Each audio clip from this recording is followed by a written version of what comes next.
Everyone out. Everyone out. Beat Basil. Oh yeah. Hey, don't you be beating them kids. Don't be beating them kids. This is gonna be the best. All right, guys. I get to eat candy. And my candy things are low. Thank you for talking to the chat while I'm over here trying to figure out what I'm doing on my own stream. All right, guys. Wait, we gotta spin the wheel. We gotta spin the wheel. Oh my God, you guys. Amelia has to go to sleep. She's been drinking wine all day. She needs her rest. Well, we gotta Look at her. She's been drinking all ready. All afternoon. So let's see. All right. We're going Go ahead, Saucy. Wait, that was not funny. That's terrible spin. Terrible. Here's. Come. Get. There we go. What does it say? Peach or bar? Oh, Jesus. Wait, we gotta look. This does not have peach. Is this a Jelly Belly spinner? Yeah. Well, no. It's because. Have you ever heard of Bean Boozled? No. Remember I said I didn't know what that was a minute ago? Well, no, I didn't. I wasn't paying attention to what my guests were saying to me. Well, it's kind of like you spin the wheel, of course. You find a bag, and there's a nasty one and a good one. So yeah, you spin the wheel, and it's either. Oh my God! And I still haven't made this look. Thank you guys. You guys are amazing. Thank you so much for being here. And hi, Mom. Okay, Are so you at the beach, Reina? I think after a year we'd have a handle on. No, that's not how we do it. All right. Well, Matt, you're the only one who's looking pro. You haven't had to get up to do anything, and you just came in. I just roll out of bed, and Here I am. Yeah. Matt's over here making me look bad. So let's see if this has peach. Okay, so this has either peach or barf. So This is. Here we go. So Bean Boozled is. Wait, this is not the right one. Why are you yelling? Oh wait, Holy it is. shit, bro! There. That's my ears and everyone else's. Oh yeah. Oh, that's Loud, toothpaste. Saucy, Blueberry. Saucy, you're murdering people's ear holes. Oh yeah. Okay. Let's shake them up. I'll shake them up. Oh my God. Because I don't have the clam hands. The clam. That's your kid. That's gotta be your kid. I love you people. Just so you know, guys, we are not floor eaters. I am. I'm eating this one. Okay. Wow. So what I'll happened eat to the the 3-second Cleveland rule? Oh, yeah, it was 1 second. Okay, guys, here you go. Thank you for the 20 subs, everyone. That's amazing. I really appreciate it. I hope this isn't barf. Oh, that fucking hot jelly, that hot gummy bear. There we go. That hot gummy bear fucked me for that first couple hours. Whispering glitter. All right, here we go. Ready, set, go. All right, it's barf. It's barf. It's beef. It's beef. Ew. It's so nasty. I'm traumatized from those. I will never eat those again, ever. Oh, That doesn't sound like fun. Oh. Roscoe, Macy. why are you? I wonder what those patents are worth, though. Can you imagine? 'Cause they're pretty for spot barf on. flavor? And how did they those find tastes. out? Yeah, how did they find out what tastes like what? So I mean, By barf is. eating it. What do you mean? I was reading, and they What'd actually you are able to analyze the smells and stuff in barf. So then they put chemicals together that kind of emulate that same smell, and that's how they get the flavor. Right, it's some multi-million-dollar It's fascinating. paid scientist. Okay, let's do one more. No, It's like- hell no. To taste it like- entertain. that's not barfing. Tanner, Little more on the barf end, and a little less on the barfy end. You gotta. Oh. Yeah, a little more on the arf, a little less on the buff. Oh my It God. reminds me of what were those cards that we had when we were kids? Garbage pail. garbage Oh, pail. yeah. Tell kids. Garbage Yeah. pail kids.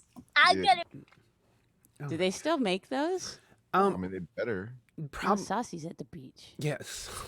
Hey, that's a beautiful day in Ohio. Look at y'all out there. I know. Yeah, it's not I bad. needed my Sunday beach hat. Come on. Right? That's a rare occasion in Ohio, right Here you there. go, Roscoe. Nice. The Amelia's whiskey been. man's coming tomorrow. The whiskey man coming. Wait, is there? You have a whiskey man? Yeah. Yeah, she said it like duh. Right, I've never heard of that. Don't you? In a civilized world, don't you? Dude, I'm in Ohio, My okay? We God. already established that. That's true. Ohio is very far behind the times. And whiskey guy cometh. Yes, exactly. Yeah. It's totally normal. Behindeth El Timus. It is amazing that they can sort of like create these chemicals that make these fucking taste. And then like when you think about how they apply that to food and like fast food and stuff, it's like, holy shit. So they can make something taste like barf, but then they can have something that tastes like a hamburger. You know, it's something like a hamburger. Pretty scary. I don't know. Soylent Green. Soylent Green. Wait, what did he say? It's like they're humans. Soylent Green is people. It's people. Yeah, it's people. Awesome. That's Yeah. one of the scariest lines. Top 10 scariest lines from any film. I I feel think like you're, something flew into my eye. yeah, Keep that going. backfiring being outside, huh? Might tell you what's up. Don't be a hater. I'm Don't not- be a hater Nature- that I'm out when getting my nature vitamin D. attacks. No, I'm not hating. I'm just saying. I can smell the hater on you, or the barf jelly bean, whatever it is. Dude, I can still smell it. It fucking is radiating. Something stinky coming from you. Yeah. Well. Ah, Amelia, do you guys have like?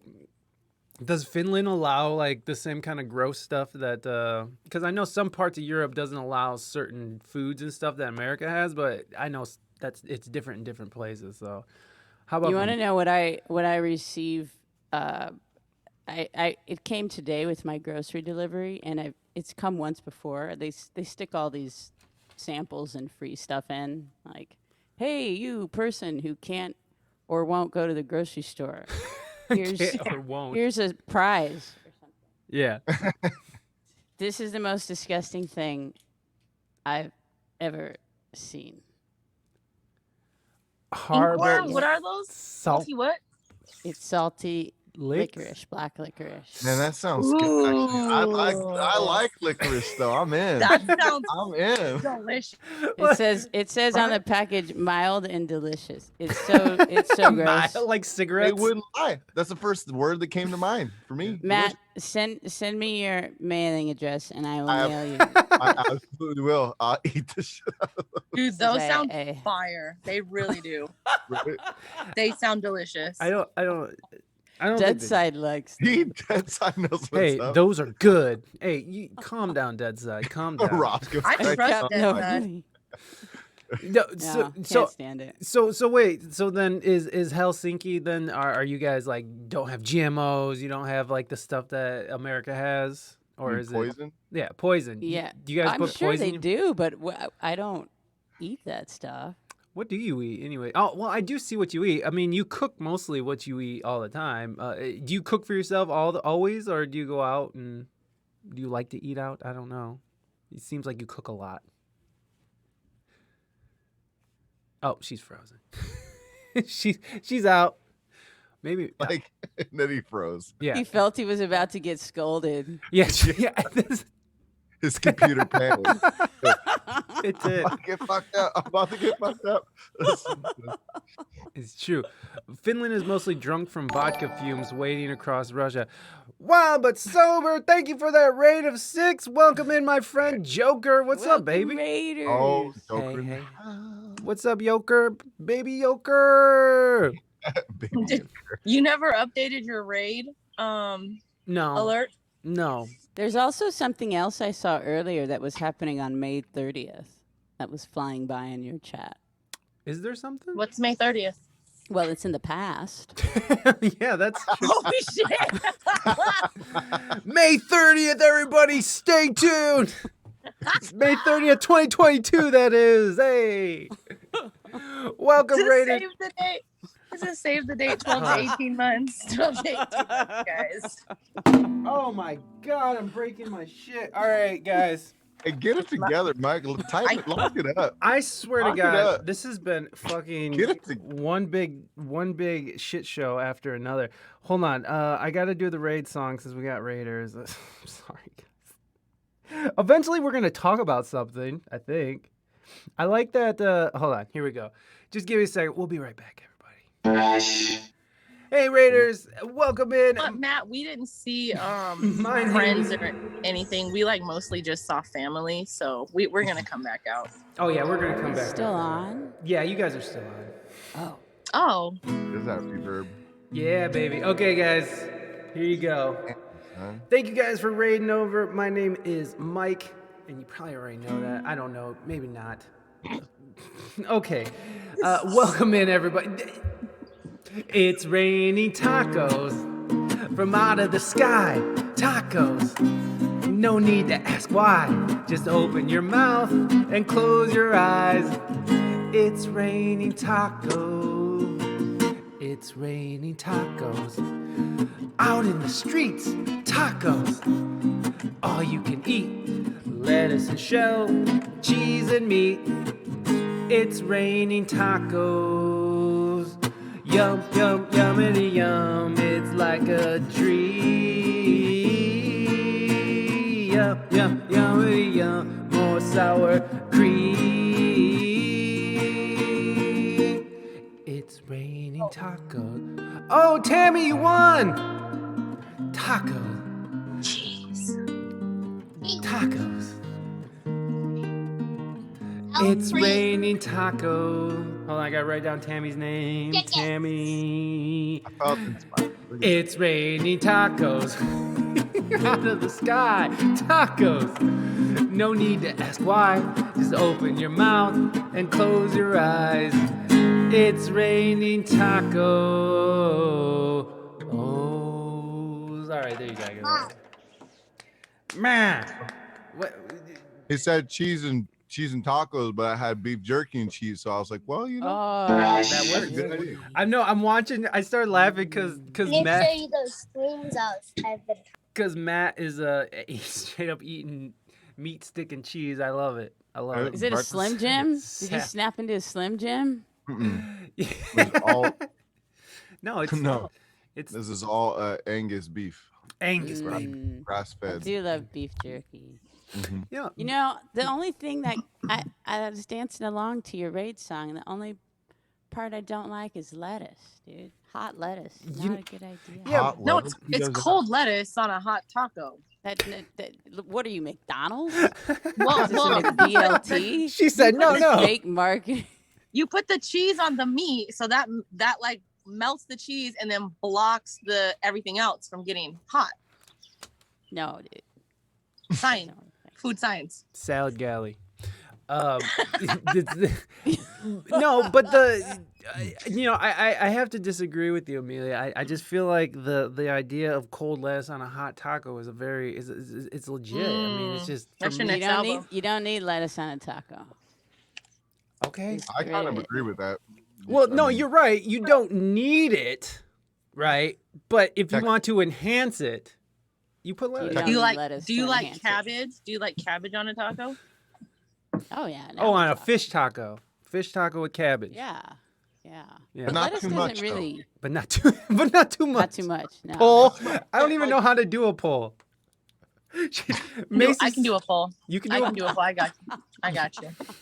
Raina's gonna do a poll, everybody. I think I can do a poll. Oh man, no lettuce. Mr. Hippie says no lettuce. Just go poll. Gosh darn it. Oh, glow Vials with stick. sobers is lettuce. Well.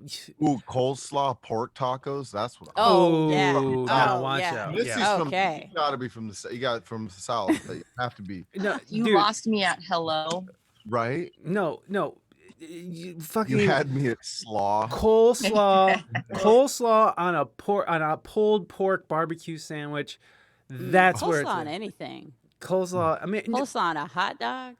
yeah, I'm with it. I'm in. I'm in. Yeah. Yeah, I'm in. coleslaw on a hot I dog. might even try it on ice cream. Let's figure it out. It's all good. Wait, did you say Yeah. coleslaw on your ice cream? Yeah. Cackalacky, tried baby. it. that. Like Vanilla pickle ice cream? coleslaw?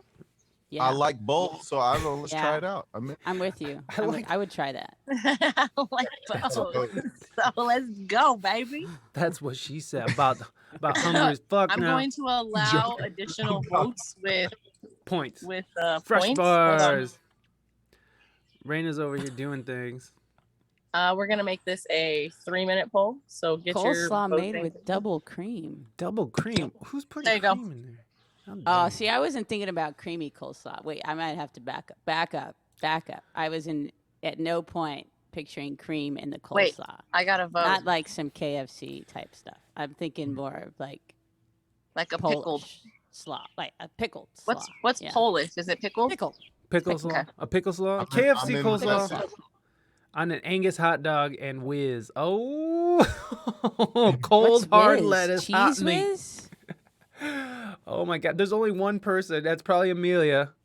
Alright, Who voted let's no stop. so far?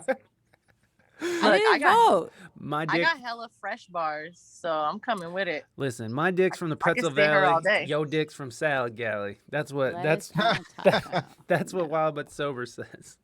There. All right, come through with them yes votes, y'all. Come through. Dude, there's a lot of people for lettuce on top. Amelia, you got 5 people who got your back. 6? Okay, someone's just voting now. Someone's just using points. Look, I could do that too. No, I can't. Shit. What is See that? pointless? There's nothing. Did I do it right? Point. What does it do? What does it do for you? I know, right? Exactly. It's just You're I mean, voting a too tomato much. At least gives Well, a little. Besides coleslaw on like ice cream, what's an interesting combo of food that you guys like to eat? I like tuna sandwiches on cinnamon raisin bread. So disgusting. Oh, That's it's delicious. disgusting. It's not even good. delicious. Sounds good. All right, Elvis.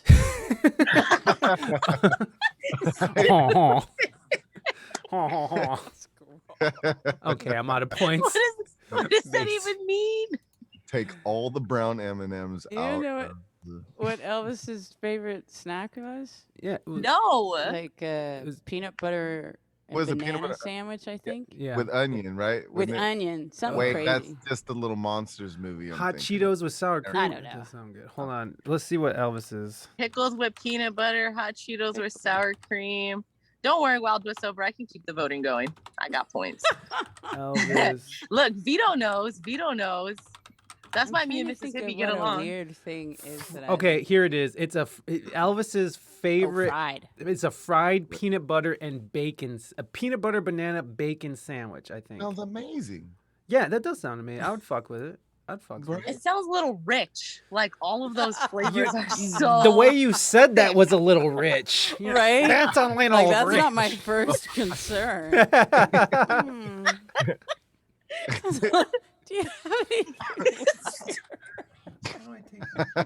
Where's my chat box? Look. Oh, No, what about you, Matt? What's felt it. I yeah? See, felt it. look, Amelia,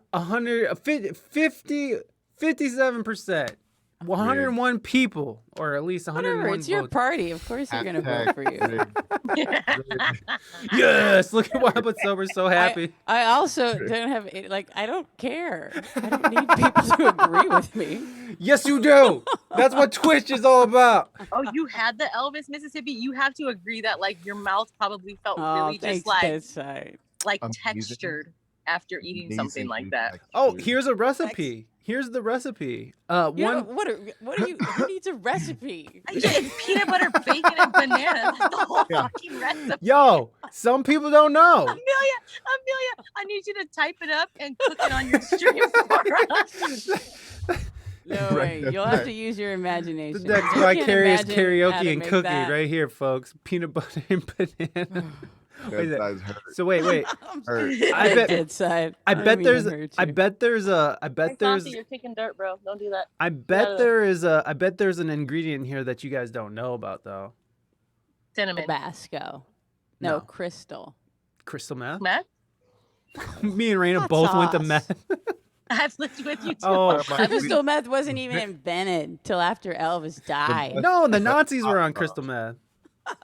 The Nazis were all speeded up. Didn't you know that? Damn, we're getting in it right now. Yeah, we are. I'm still trying to think of weird food that I Fire like. back up. Weird The food that I Nazis.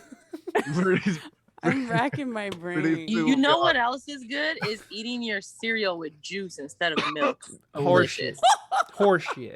Look at that laugh. Note to self: never accept a dinner invite. No, you said weird food. I eat normal, but you asked for like things that like You mean like when you were real high one time? You're just no. like, I think this OJ would go good with Captain Crunch because Because we're out of milk. both. First of all, it's pineapple juice. First of all. Oh, That's cheating. Second That's of cheating. all. Second of all. No, Raina, Pineapple juice is so good though. It's cheating. What are you, a bartender? That's like if you make a bad drink, you add pineapple juice and it's all good. You put some pineapple juice and some Kicks in a bowl, and I guarantee you're texting me, telling me how who's good it eating is. Kicks? Who's eating Kicks? Nobody. The same people who eat lettuce on tacos. What can Kicks do for you? And that was a rich kid cereal when I was growing up. That Kicks was the rich kids. That bland ass Kicks. Yeah, it was. Really? It's like a step above grape What is nuts. Kick? You could just eat paper. It's a cheap version of Frankenberry, and like let me have a good day. Like let me, Kicks. That's on them commercials. It's a low sugar cereal. It's good for you. It's not- no sugar cereal. It's not good for you, first of It's all. a cul-de-sac. Nothing is good for you. I don't know nothing about that. Again, It's a cul-de-sacs. nah, that's it. It's like The heck do we? Oh my I'm learning God. so much. I'm learning so much today. I will eat you used to- anything. I will. Dead. I just ate this fucking man. barf peanut stupid shit. Oh. Fucking gross. Oh shit. Yeah, There what- was some Saturday Night Live skit many years ago, and I think they were supposed to be Quakers or something, and they were at the breakfast table. It was a commercial for cereal. And they were like, "We like things from nature." It's just that's why we eat quarry, and like they poured the box, and a bunch of rocks just came out. And they had Quarry? milk on it. Kicks is so much better than Quarry. Shut up. She You know knows. what's really nasty? I did a fundraiser stream 2 weeks ago, and one of the perks, because some of my mods one of my mods from Australia, or they made me eat this shit. Vegemite. Oh, I heard that. Vegemite. No, Yeah, that's not. no. No. Let me tell you what, this is terrible shit. How did you eat I it? judge. I had to take a spoonful of this. They No, eat it you're on not. toast or something. You're supposed to eat it on bread. A very thin layer on toast is what they do, and they're like, it's the next thing next to baby Jesus. But like, this is terrible. Right next to shit. him. And I judge every person that's from Australia or New Zealand. From now on, Gold, everyone. frankincense, and Vegemite.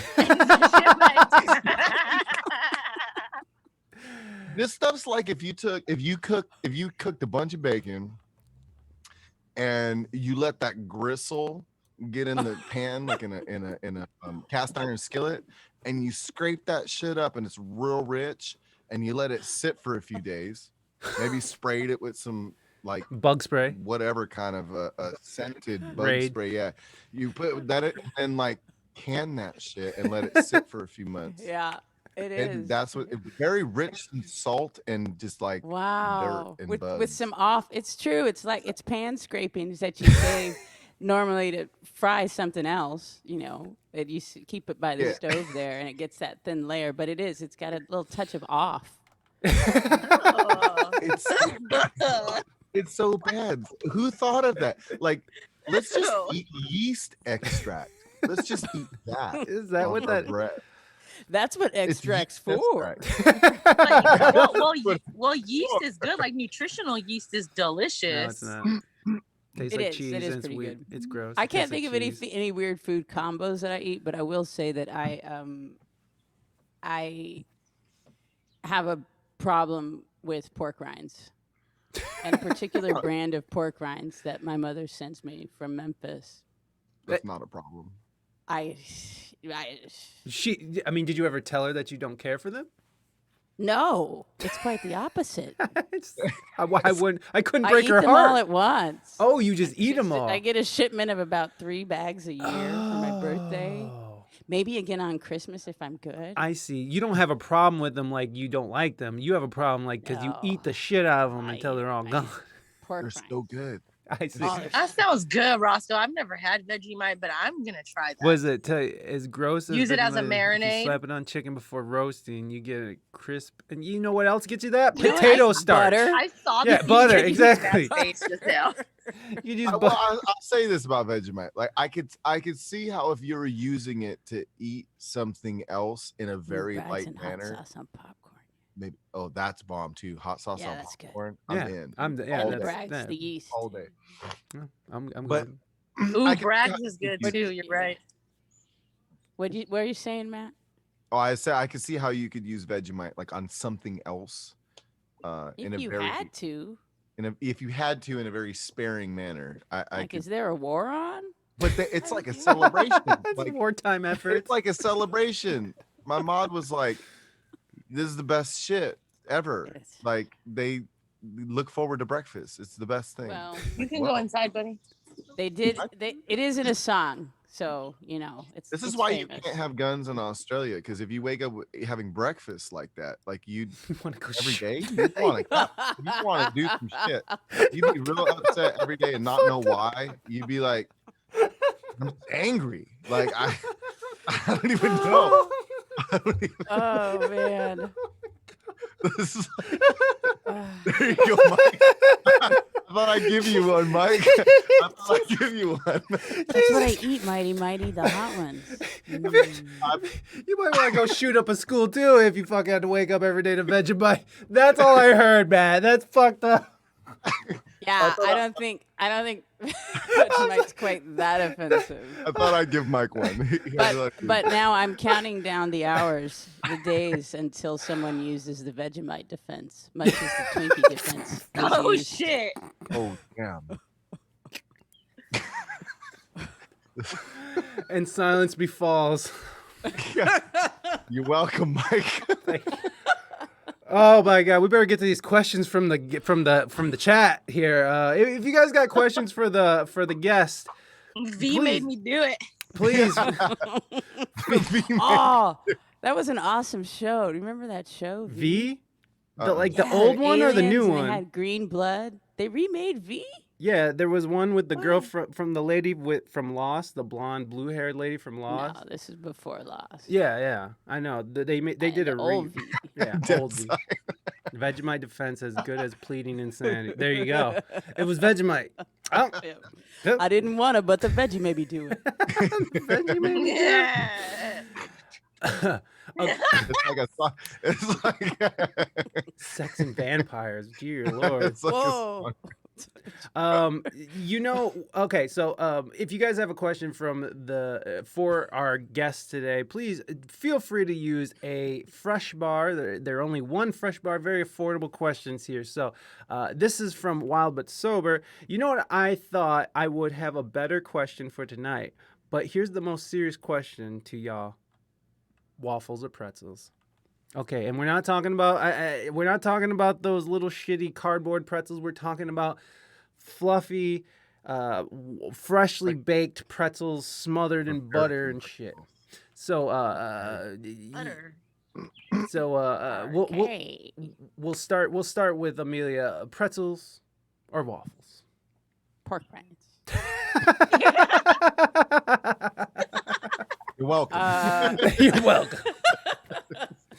I guess like is this street food? I'm out. Sure. Am I at a carnival? Yeah. Well, I would wish there were meat on a stick. That's the first. that's my Shawarma. There's go-to plenty of shawarma carnival too, food. but that's not an option. They always put too much powdered sugar on the waffles. If they have brown mustard, I'll go with the pretzel. Oh, very, very particular with the mustard. Okay. A waffle pretzel. No, that's not an option. Matt, how about you, buddy? Warm, soft pretzel, or are you going for a waffle? Are you a waffler? I have to say I would go with waffles, because when I was in Bavaria, I got burned out on pretzels. They literally Shut have up! everything. They have it with everything. Everywhere you go in Germany, everything's served with a pretzel. Oh, it's starting to Yeah. rain. And at first, the first few days, I was like, man, this is amazing, like delicious. And then when it was like lunchtime and then dinner time and then breakfast time and then like midday snack, if you go on a hike, Yes, I have I'll some go with, pretzels. I'll go with waffles. I'll go with waffles. Well, don't ever move to Belgium. No, I was in Then you'll Bavaria. have the opposite problem. Oh, really? In Belgium, they don't do Everything's pretzels. waffles. All right, Oh, Saucy shit. busted I probably in. have the same Sorry, problem. guys. Hi. Okay, Okay, here's Hey. my answer of pretzels and waffles. because someone asked you. Lay it on us. So, my thing is mostly going to be waffles because one time when I was eating a pretzel, it didn't taste so good and it made me barf. Ooh, Okay, well there We you all go. know what that smells like. like that. beat, And tastes like. like Thank that you, bark Saucy. beating. Thank you, Saucy, for that. So Saucy is going for waffles. I already know what Reina's gonna say, so we don't even need to ask her. And besides, Ain't no she's, rap. she, Like, yeah, she's. you talking about waffles? I'm fucking out of here. She had to come out of the rain. That's right. Thank you. Oh, you're muted. Where is Sorry. where? Is, Oh, that's not the shirt. wait, Hey, is it this ain't that kind of show, Raina. I this know, I'm like, OnlyFans? what's going on What here? happened? I Kids don't- show. This is a kids show, Did I get the Kids. same invite?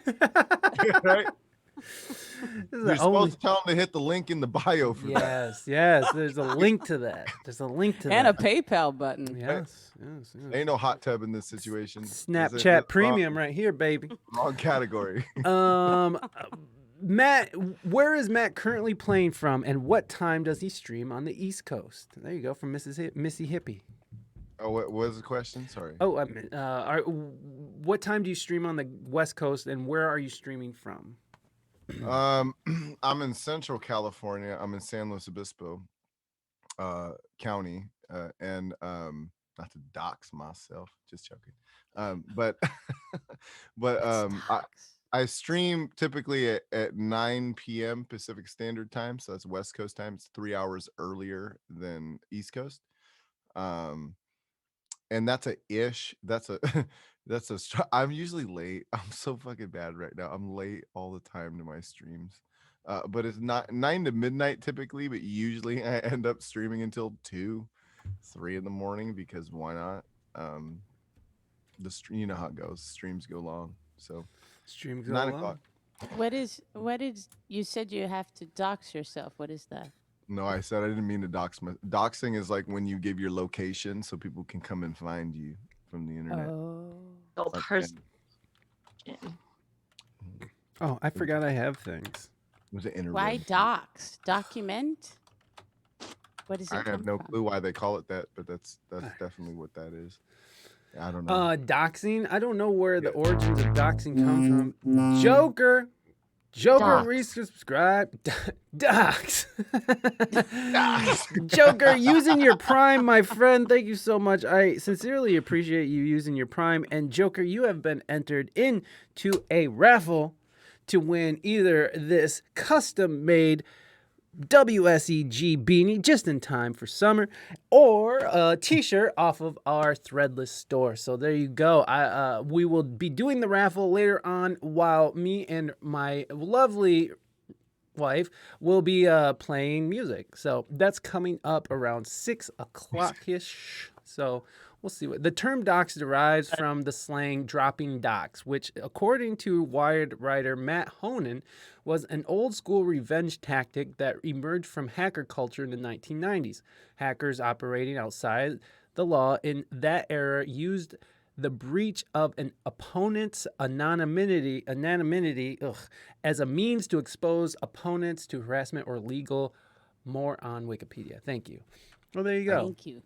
I think Matt Honan nailed it, but I'm gonna judge him. He spelled his name with 1 T, and that's fucking terrible. Yeah, That's not. Isn't that you can't really trust people to do that? isn't No. it? No, You what can't. are you, a doormat? That's not. You just get walked on. It's the- Welcome, Matt. 2 T's. 2 T's. Just saying for the record. I agree. Do you know, I agree. that reminded me of something though that I read yesterday that was very fascinating to me. You know how people have started, okay, when I say have started, I mean in the last 10 or 15 years, saying, I was late to work today because drugs, Yeah. without the complete Right. phrase. I learned that it came about because of a meme. The meme humorously imitated a writing error or deliberate wording of a classified advertisement for a car on the advertisement's website, Craigslist, completely stripped inside because race car. That was in 2011. So it all started from a Craigslist ad? It all started from a Craigslist ad. How much did I love Craigslist. I don't know how much that race car went for. That's a good. Probably would go for a lot more now. I own the race car that started the meme and bad grammar usage. Wespia Ric Flair woo, Wespia Ric Flair woo, Wespia Ric Flair woo. McAfee. I love that emote. Ma- That's one of my favorite emotes on all of Twitch. McAfee, thank you so much for that sub. I appreciate it. And now we even have this. We have this back. Hello and welcome to We Speak English Good TV. I'm your announcer, Seth Rogen. Now everyone put your doobies in the air, or your hands together, whichever you prefer, for your host, Mike E.P. Yay! That's me. Thank you, Seth. I appreciate that. And thank you, Macy, so much for that sub. You have been entered into a raffle to win a custom-made beanie just in time for summer, or a t-shirt of your choosing off of our Threadless store. So there you go. I appreciate that. Craigslist is amazing. And do you guys remember when Craigslist was like really Craigslist? Like you could go on and like you could really get like prostitutes. Not to say that I was getting prostitutes, but like you know what I'm saying? Like that like Band members who could play instruments. yeah, exactly too. There you go. People who are actually had talent.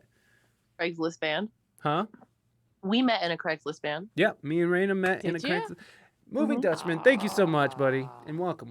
Yeah. Craigslist bringing people together since, you know. Since 2000, early 2000s. Yep. Yeah. What was that called? I remember Misconnections. the first time I used it. Wait, so is Craigslist like the original Tinder, or is it like a? I think it was more like a back pages. I think. No, it was the first. Well, not the first. We did have Yahoo forums. Those were pretty hopping. Oh, I don't remember those. It was just a bulletin board.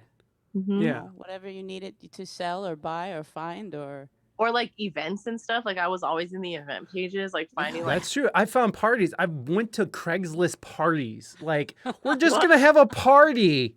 And we put it on Craigslist. Mhm. And it's like, okay. And Yeah. and then you end up knowing. Matt's like, do not go to Craigslist parties. I went to Craigslist parties in San Diego too. So like I was like in a real party city where fucking Craigslist parties. But you know what? They were fine. We would get there and it'd be a bunch of hipsters fucking with their arms crossed, like complaining about the music that was playing. But it's like that was it, like fucking. Hipsters got a fucking party too, I guess, and complain about it. The bulletin board, the best name for it. Oh yeah, a bulletin board is I think so. I think Craigslist is an American classified advertisements website with sections devoted to jobs, housing. Thank you, Wildbit Silver, for. But there was a missed connection. Yes, that was the one. oh yeah. That was amazing too. I mean, like, cause people would actually go on there and like you would meet somebody at a bar or something, and you would forget to get their name or their phone number or their Facebook or whatever, and fucking. Craigslist. So you go on old Craigslist. Yeah. I met you at the beauty bar. We were using Craigslist back when you still had to write the directions for Google Maps. Yeah, Yeah. I think you're right. You mean MapQuest? MapQuest, yes, MapQuest. It wasn't Google Maps. You're right. Remember when you actually had to take a map out and put it in the Yeah. car? Yeah, but not to walk really- to the club. Hopefully, Yeah, not to walk to a figure out Christmas where we're party. going. My stepdad, he was adamant that my mom wouldn't let me take the driver's license test until I could tell you how to get somewhere with my Thomas brothers, and I could do a figure eight reverse and forwards in the car. And he was like, okay. You could do what? Reverse and forwards? On a figure eight, like you have control. Yeah. Reverse and a figure eight. I was about to say. I think that would come before the Thomas brothers, but yeah, okay, figure it. just parking lot, parking lot drive. Yeah, dude, I've gone all the way across the country with just a AAA road atlas before. Oh yeah, that's the best way. Yeah, I think so. It's the best. Man, that's crazy to think about. And it's like we had cell phones, but we didn't have cell phones that were capable of doing what they do now. And we would be like going through the redwoods, like, I don't think we're on the right route. I think we're on a fire road or something. What the fuck? Well, the weird, then I love driving across country. I've done it many times, and I like that you don't need a map if you have even a sort of a basic sense of geography. Like you know where you are, and you know that Chicago's that way, and New Orleans is that way. Right. And you can get on any highway and get where you're going. You know, just following the signs that are up there. Like this highway goes to Knoxville. You're like, I don't want to go to Knoxville. I want to take the other one. Nobody wants to. Nobody wants to go to Knoxville. Well, oh no, that's Knott's Berry Farms. Yeah, that's different. Like they got good jam. Hang another left. Your other left. Your other left. Oh my god. Yeah, no, moving Dutchman. I see you're trying something new. I see that we have a baby Groot request here. We'll get to that in just a second. As soon as oh my gosh, what's going on? Mighty, thank you so much for gifting that sub to Peachongat. Yep, okay. Polsey. Okay. Mighty, I'm putting your name down again. So that's 2. Thank you. I started a Google Docs in your Google Doc if you want to use that. I see you writing them down. I'm just MapQuest, baby. Yeah, I'll put it down in my MapQuest. Write it on that Thomas Brothers. You be stressing damn, my cover's ripping on my Thomas Brothers, but I don't want to one because this shit is expensive. Write it on the back of a Carl's Jr. placemat. You know what? I don't even have. I gotta go summon Baby Groot. So you guys vamp while I go get Baby Groot here. While I go find Baby Groot. Damn. And also, what do we do? Also, I want to take that thing off of your face, Matt. There you go. With my hand. All right. Keep them where we can see them. Oh boy. So when's the last time you went across country, Matt? A road trip, not in a plane. Well, I drove from Washington to California, so that was like a semi little road trip, but it's just West Coast. I will be in September. I'm playing a festival in Troy, Ohio with Glow Stick Willie. Dude, are you playing fucking Willie Town? I am. Fucking Liz Vega is playing that too. That's fucking dope. Dylan Cottle's playing. Jory Avner is flying out from Chicago to Seattle to meet me, and then I'm taking him to a Dave Matthews Festival, and then he and I are driving to Chicago and then driving to Ohio because he's playing too. He's kind of going halfway around the country with me. That's so what's their deal? Are they doing like a Twitch stage or something? Well, so they've been doing that festival for some years now, right? And so they decided, I guess, this year to have a bunch of Twitch streamers come. So this is something that they do anyway, a 3-day festival.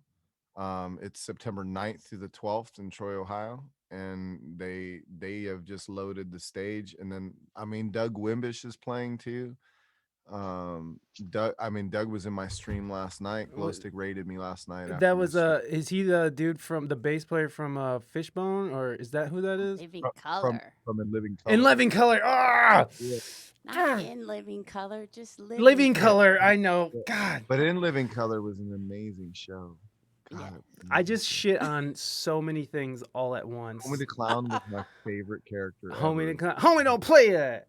Yeah, ever. Homie the clown. All right. Fire Marshal Bill was pretty fun. Oh yeah, too. Fire Marshal Bill held it down. Jim Carrey. R.I.P. Jim Carrey. All right, Baby Groot, I am summoning you. Baby Groot. Are you there, Baby Groot? I am Groot. Yes, you are, Groot. Baby Groot, how are you doing today? I'm Groot. Oh, wonderful. That sounds wonderful. What did you do today? I'm Groot. I'm Groot. I'm Groot. Oh, so you went to the store and got some fish sticks? I am Groot. Right on. Well, I am Groot, Baby Groot. Do you have a question for our guests today, Reina Mystique, Amelia Ray, or Matt Suarez?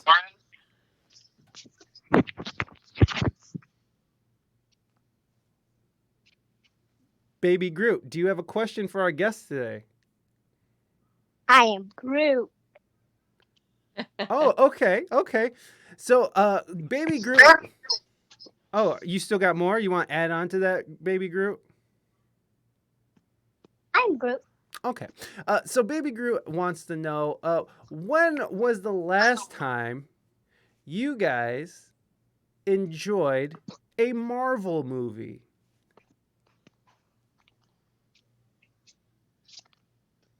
I don't know what a Marvel is. movie, like MCU, Marvel Universe. When's the I last? don't remember which ones are which anymore. You don't have to. You don't have to have enjoyed them. You could just Isn't like. Captain America? I love Captain Marvel? America. Yeah. But Was I that didn't Marvel? like that movie.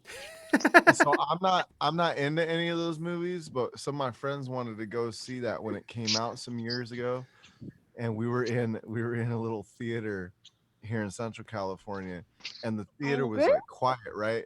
And there's this scene in there where they're like introducing themselves to each other, like on the battlefield, like these military men, and they're calling out the city that they're from. They're like, New York City. And somebody else is like, yeah, motherfucker. And then the other guy's like, Los Angeles. And the other guy's like, fuck yeah.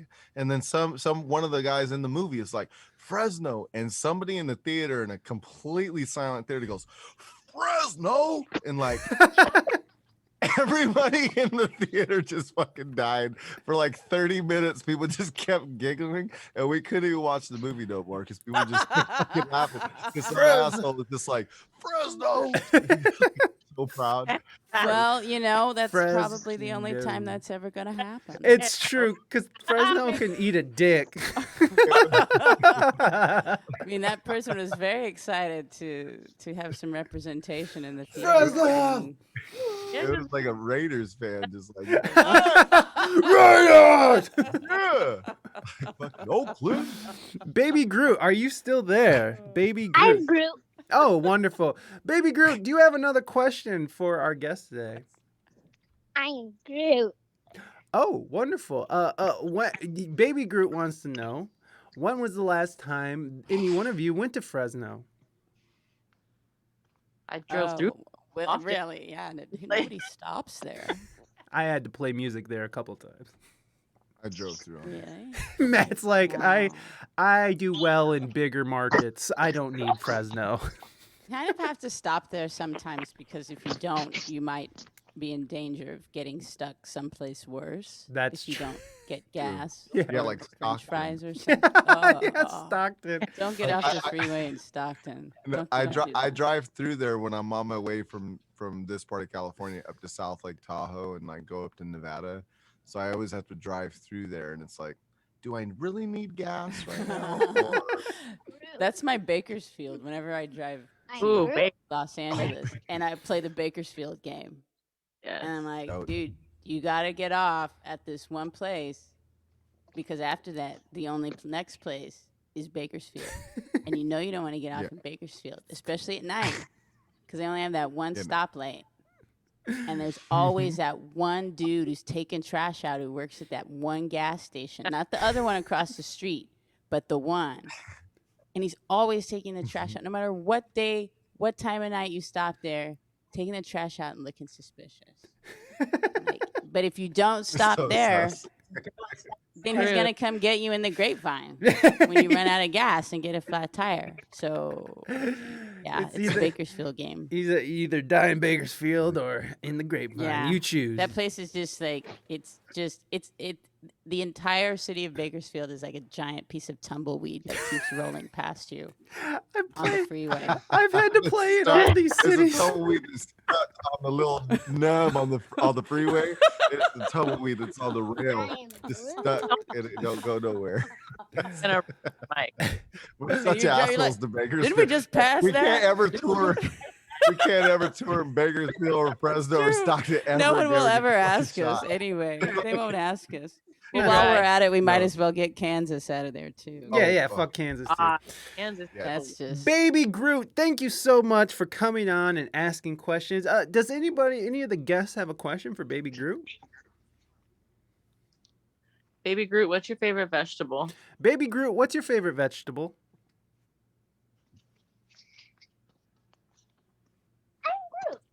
Oh, that's delicious. I think I have to agree. Baby Groot, thank you so much. Everybody give Baby Groot some love. Hey, thank you, Baby Groot. Woo!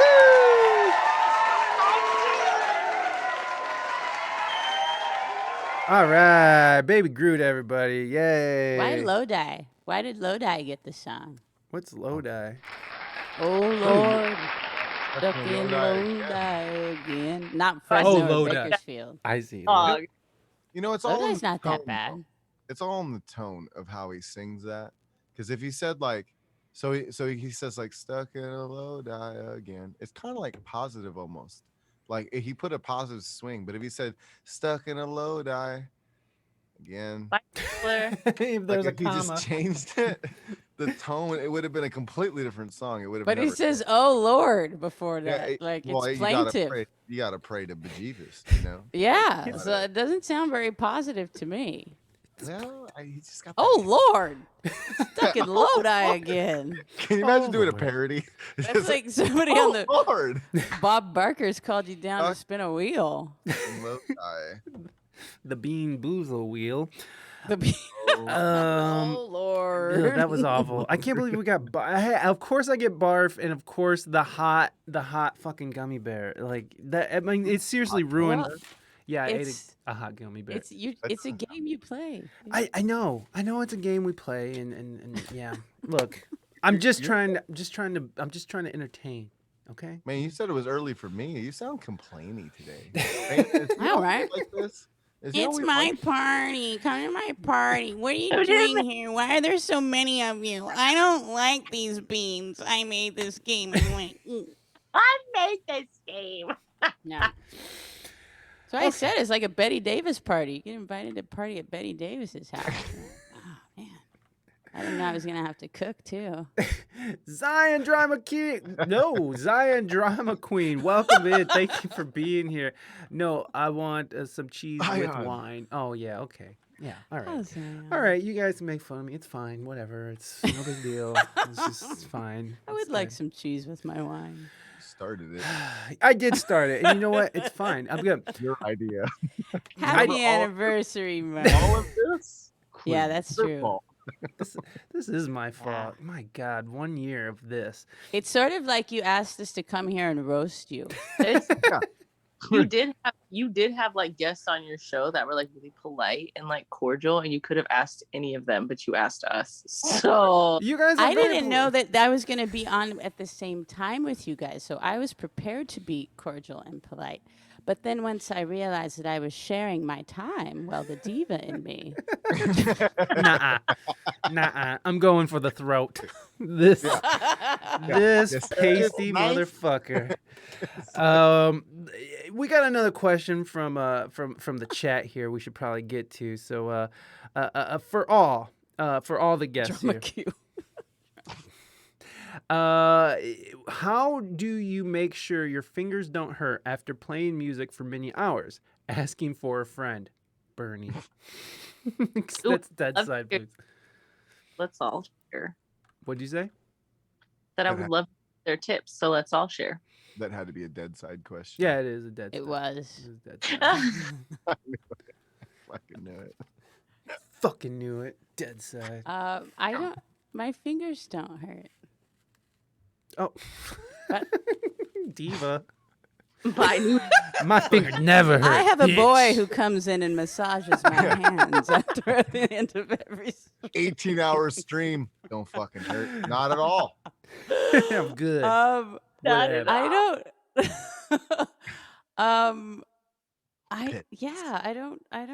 I don't know. I play a lot. I mean, I practice in addition to streaming because I'm studying jazz guitar. So I play, 3-4 hours a day.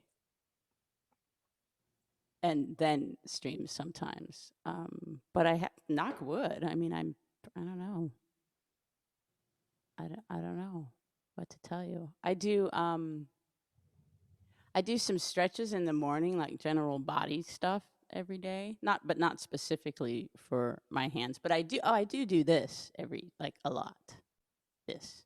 And then when I wake up, I do it, kind of get the blood flowing and twist my fingers like that. It's part of my morning ritual. Solid tip. But yeah, so far I haven't had any. I feel like if I stop playing, then I'll get arthritis.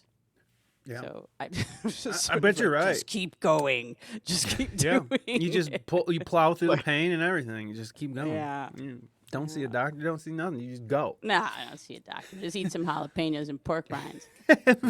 Fuck yeah. Like a music alcoholic. You just gotta keep going. Just push Or through. don't cut down. Wake Just up. play go. till I pass out. Sounds more like my life. That's my No, secret. I had a grandma. My grandmother was an extreme alcoholic, and she drank a case of beer a day for 50 years. I mean, she was a long haul alcoholic, and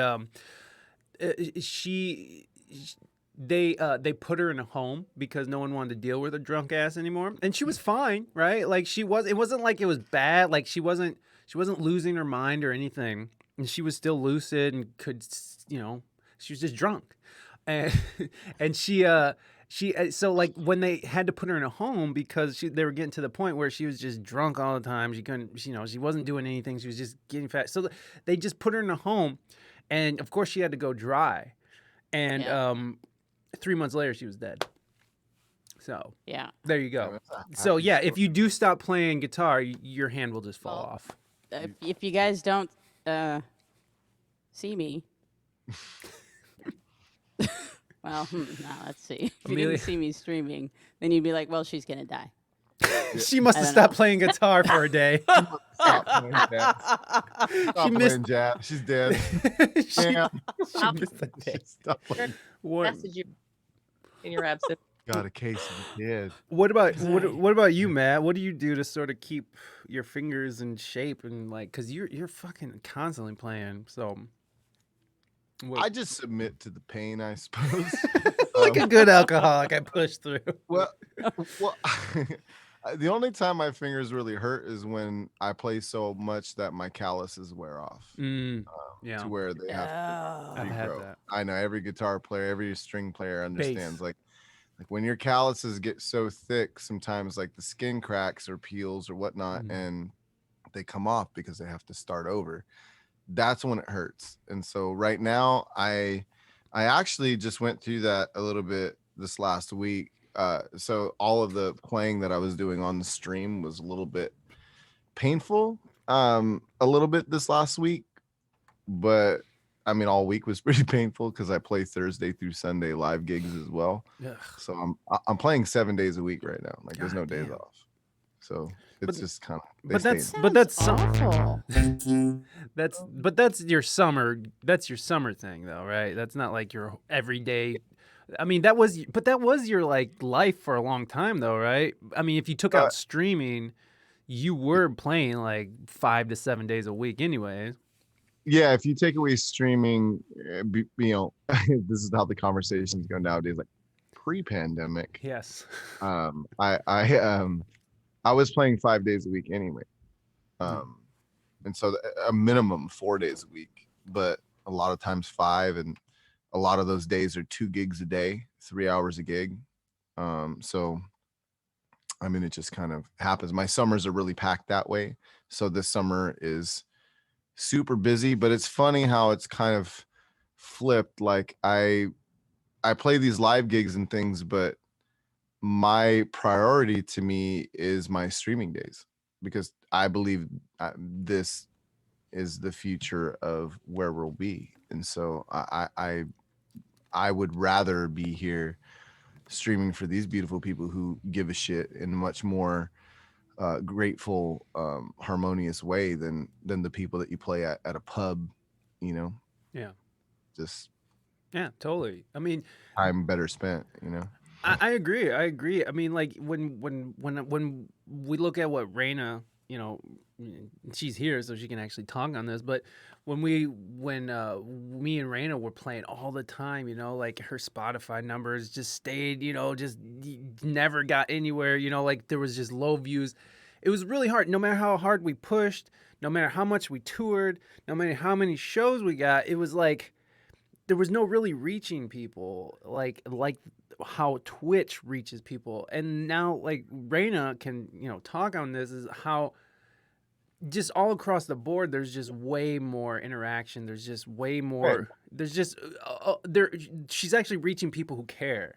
And Zion, yeah, Zion morning coffee. That's what I'm saying. Like stuff like that. Reina, what? Like, Can you kind of expand on that and how you've seen what you've seen in your own personal like growth with the? I hate sitting here talking for her right in front of her. So, Right. I mean, I'm assuming that I'm like Matt and Amelia in the fact that we're just like career musicians and we've just been doing this forever and ever.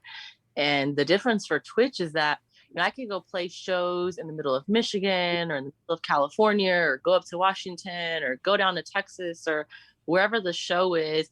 And sometimes you get really cool festival gigs where like you get like some little buzz for a couple of days until, you know, the next weekend when they're out or whatever. But for the most part, you're playing 3-hour gigs, 2-hour gigs, and you're playing to the bar. So you might get like one person at a show that, you know, asks about your merch or how they can find you online. But that's kind of it. They're not motivated music listeners for the most part. They're just out and music happens to be a part of what they're doing. So to be on Twitch, you're finding people that are motivated music consumers, that are interested in the culture of the music that's being made, of the lifestyle that surrounds it, the story, the actual music itself. And so that's just completely different than anything I've ever experienced. I mean, consistently, because again, you do have those gigs and those weekends and like those one-offs where like they feed your soul. But that's not very often. Whereas on Twitch, it's like every single stream. It doesn't matter if I have 10 people or thousands of people. Like you feel the love. And I know that my stream, they probably get tired of hearing me be like, thank you guys. But it's like literally true. Every stream, I'm just like, okay, we're gonna raid now. Okay. Oh, you have one more song. Yes. it's quality.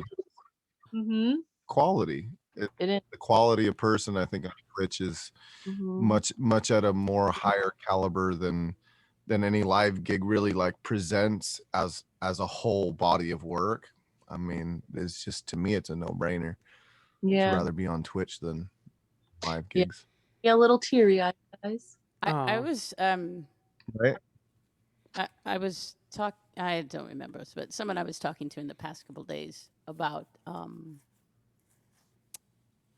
venues and going back out and playing at venues, and I said I really hope that we, the musicians, now that we've, especially musicians who are utilizing Twitch and have really kind of unlocked the special powers that you guys are talking about, this community building, that when we go to venues, that we don't go on our knees, but that we go as consumers and really, you know, say to them, hey, I'm giving you money. I'm providing a service and I'm paying you for it because we all have to pay to play these days.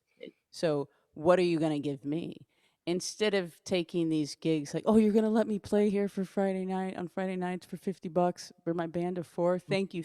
You know, I hope that we Thank will you. say, you know, refuse those gigs and say, no, this is how much I charge. This is how many hours I'm willing to work.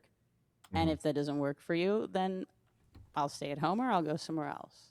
Yeah. And I think now is In the my time life. to use that power that we've had all along, but before we just didn't realize it. So I've been refining my powers, as you would say, for years. Like, just like the first big one was like, I'm not playing 4 hours. Like, don't even come at me with that. Like, the second one was like, this is my hourly rate for the first hour, and then the price changes for like multiple hours. And there was just kind of like this like gradual where like, these are my terms, and if you don't like them, I don't care, because there's tons of other people that are going to pay me for that. But it was like probably like 3 weeks into Twitch, and I was just like, oh, whatever my standards were before, you guys know what? You guys Amelia, wait. You don't want the IRL, because like it's gonna be pricey. But you're gonna I mean, we've been using our voices and our bodies, like what Deadside was asking about, like protecting your body. I'm not playing your gig at a wedding in the sunshine when you forgot to put up a tarp. I'm not doing it. I'm not playing a hot ass gig without a humidifier. Like, I'm not playing a cold ass gig where I have goosebumps the whole night. Like, it's just not protecting your body long term. Like, the studio was it. There's it's temperature controlled, and it's not too hot, it's not too cold. And those things go a long way too, because as much as I was modifying what price I would accept and what kind of gigs I would take, I was still kind of like, every time I'd be stuck in an element, I'd be like, this is bullshit. Like, and you know, not always their fault, but you'd be pissed. Like, I would be really pissed. So it's gonna be kind I of mean, bougie. I think I wasn't going out a lot before anyway. I wasn't gigging out a lot. I mean, I don't really enjoy gigging as a solo artist. I like to wait and put together a band, and I really like performing as a trio or with 3 other people. Mostly originals when you put those bands together. Yeah. Okay. So it takes a lot of time and planning and money and effort, and try to have my own sound person, you know, also, because I don't want to spend all this money on musicians and all this time rehearsing and getting things right, and then I go to your club and you've got somebody who doesn't know how to work this huge board in front of them. So a lot of what I've been thinking about is, you know, how to put on the kind of production that I want, the sound that I want, and the image that I want. And clearly, you know, it's going to take a lot of money, but just doing 1 or 2 shows, or, you know, if I go for a tour, then I go a week in the Nordic countries or something like that, sort of thinking, you know, in these terms, as opposed to trying to get gigs in Helsinki once a month. You know, at Even whatever that, bars I think that the old model is changed. I mean, it's been changing for a long time, but now even more so because of Twitch in certain ways, but thinking outside the box in a bigger way anyway. I just think that venues in general are getting outdated, and especially even by the internet, because now like, why would I pay all of those musicians and put a band together only to go to play at a bar where there's nobody at anyway, or like some venue where there's no people, instead of just renting out a small place and throwing my own event and becoming my own event coordinator and planning it for months or 4 months or whatever, however long it takes for you to feel comfortable to get your people into a building and give them the opportunity and time to be there. Why wouldn't I just do that? And because if you're doing all of that, you're doing a celebration of your music, right? Right. That's the whole point. You're doing a celebration of the art that you put your life into, and you're spending all this money. So why not just rent your own event? Like, I don't see the importance of the venue anymore. Like That's what I meant by saying I was hope that we will approach them as customers and saying, I'm paying you for a service. Yeah, I'm Yeah. renting. So I'm Mhm. renting it, and I'm bringing you business. You know, it's like it's crazy, but it's the way of the world. It's like when you go to the grocery store, you have to pay to work because you have to bag your own groceries. Like it's the craziest thing I've ever heard of in my life. But Right. that's the way that the system is now. So I go to the venue, I'm paying you because they're gonna take some percentage of the tickets or whatever, or make you pay a fee up front, Mhm. and if it's recouped, then you'll get however the system works. I'm paying Mhm. you. So show me what you got. What can you provide for me? What's your Yeah. draw? Not what's Yeah. my draw. How many Yeah. people do you Why get should in I here? be You here? show Ooh, me your ooh, bar numbers. ooh.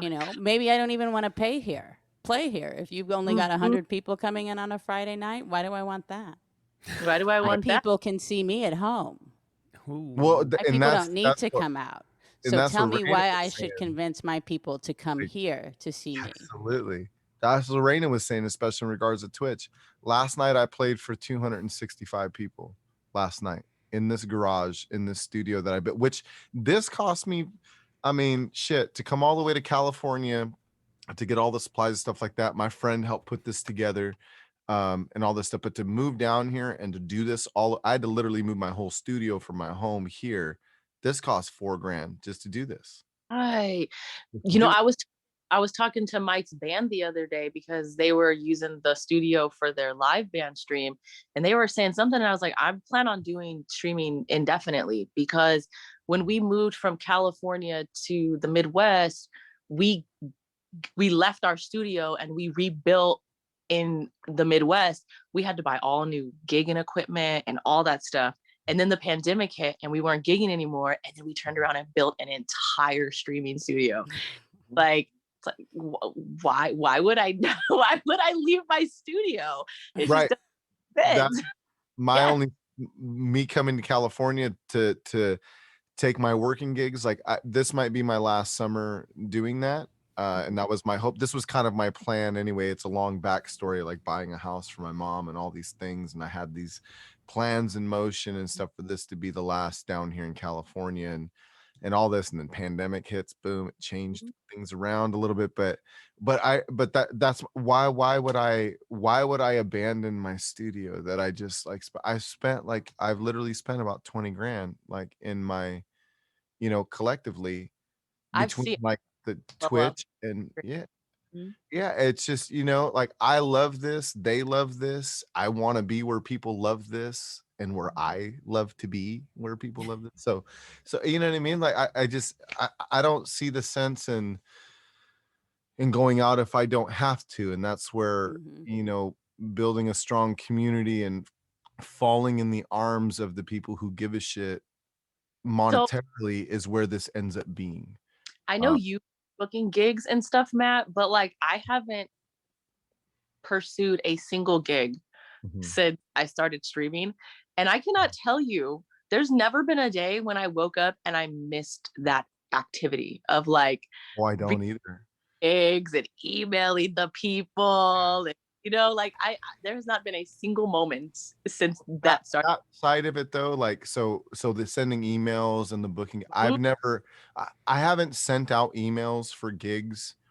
I've been doing this for so long that like the lot in this area in particular, I don't send out emails. So every summer I just get the calls around February for like April, and then Mm-hmm.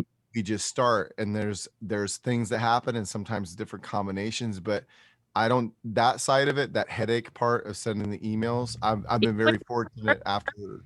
What's that? Even when you tour, you don't send out emails. You got somebody that does it for you. Touring is something else, and that's very specific. I do that myself, but usually it's places I've played and traveled to already. It's word of mouth of people. There's not much legwork with that.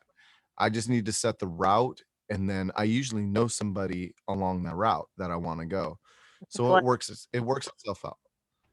Um, it's just years of grinding of doing it, So the hard work was already done, or the harder work, I should say, and then there's just hard work Mm-hmm. left. Yeah. it's just a lower grade. But I don't like crave to like play. When I first got back to play these live gigs, it's so awkward playing in front of people now. It's Was so it really? awkward. It's a weird, In what man. ways? It's another world. of it's when you're standing in front of people playing. I mean, there's so many elements to it, and I can go down a rabbit hole of all the bad shit, but I'll just go down a little rabbit hole of the mundane stuff. There's just, I mean, why would I play to 50 people that may, like Reina said, one person comes up and wants to ask about your merch or whatever? Like, people care on the face value when you're standing in front of them, like the average person. We should call them like, I don't even know, like regular people off Twitch, like the regular people, The like civilians. not there. They don't they say all the words about like appreciating what music is and what artists do. I don't think they mean it, because it's all the actions that show the artist that you have gratitude for what They you're mean giving it. them and what you're doing, and They just don't know they mean it, because back in the day, like, that's what I mean. would go to They're like, not aware. they don't know if all of their TV and their movie, and they had to watch commercials that were just like some dude going, "Do you want to buy my pants?" And it wasn't like some like cool commercial, like they'd miss it. They would know. Yeah. Well, they got a glimpse of it at the beginning of the pandemic. You remember before we got on Twitch, we were all on Facebook Live streaming and all that stuff. We got a glimpse of people sharing your shit, liking it, being a mobile army for you, all the things you wanted them to do. They were tipping you on your live streams. They were doing all those things. That was 2 months. And then it numbed out, and then no one gave a shit after that, and they left. And while they went off and did their thing, Twitch stayed consistent because these people are amazing. So like I don't know. I think it's just a different quality of human being. I think it comes down to that. Right. And in the I think outside it's- world, like I have a hard time making these or agreeing with these generalizations, because I think,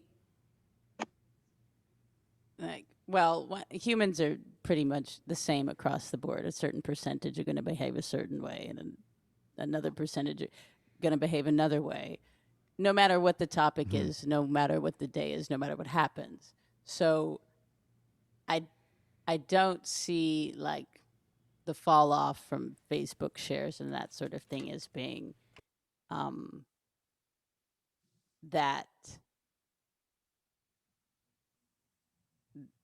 the regular people are not with it, or they don't care. I've actually had a lot of people come, normal, would you call them normal people, regular people, come from outside Civilians. Twitch, come to Twitch and really become integrated in it. And that has been because of, using the standard marketing tools of beating them over the head with my posts, saying, come, if you want to watch me, I'm here, and eventually they do, and they come and they join Twitch and they love it, and they become part of the community, and they follow other people. And I think also the audience people who are going out now are probably freaked out and don't know what to do and don't know how to behave. And a certain percentage of them, yes, are going to just be like the people who were out before yelling "Freebird," talking over the music and being obnoxious. But then I think some of them are probably so starved for live music that they'll take whatever they can get. I've had some friends who say, "We're going to see this band outside, and we don't think they're really good, but it's something." It's live music. Thank you. It's live music. So they're starved. I think also sometimes the musicians that I've seen video of who are performing at live venues to people and audiences have seemed really detached. Like they're not quite sure what to do with these people, even if b- before the in 2019 before they were perfectly fine and felt normal on stage. Now they have this, like you said, it was weird, Matt. Like, it's really strange to play in front of people. So I think maybe there's just going to have to be a kind of getting used to it again. And I think it's a perfect time for someone, like I was saying, it's a perfect time for us to demand from venues what we want. Can you imagine if after Got- people have been starved and not had live music, if someone came out right now and were like, this guy, and like put on a show like Freddie Mercury you at got your farmer's market? you got so many people that are willing to just go take whatever, that not even, I mean, it's worth it to find quality venues that you feel are worth your time to play at, and they're going to reward you and benefit you. But there's so many people that have been waiting for gigs to just come back, that they're going to take whatever, that it's not even, I don't But even it's know always been that way. than that. It's always been that way. I Yeah, I mean, don't when think the much has .com changed. bust happened and there were a bunch of mostly men who made a lot of money and were unemployed, and they were like, I know what I'll do. I'll buy a bunch of gear and start a band. And I'll go play at this club, and I don't need money because I just made all this .com money. So I'll just tell this place they don't have to pay me, thereby setting a standard that ruined the economy for working musicians because they couldn't get gigs at these places anymore. I mean, there's always There's a bad there's a idea jeans days. there's a converse to that a little bit though, because like, so I've been a full-time musician for 15 years and I've been playing for 22, touring.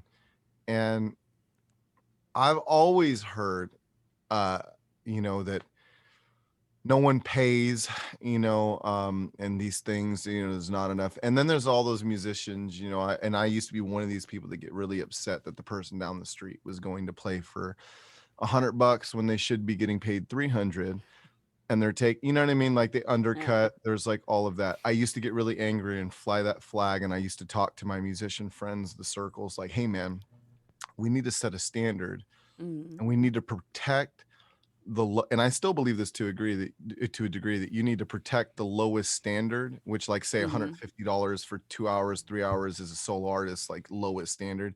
You play for $100, you're knocking it down, you're taking that standard lower. I still believe some of that to a degree, but I listen to a lot of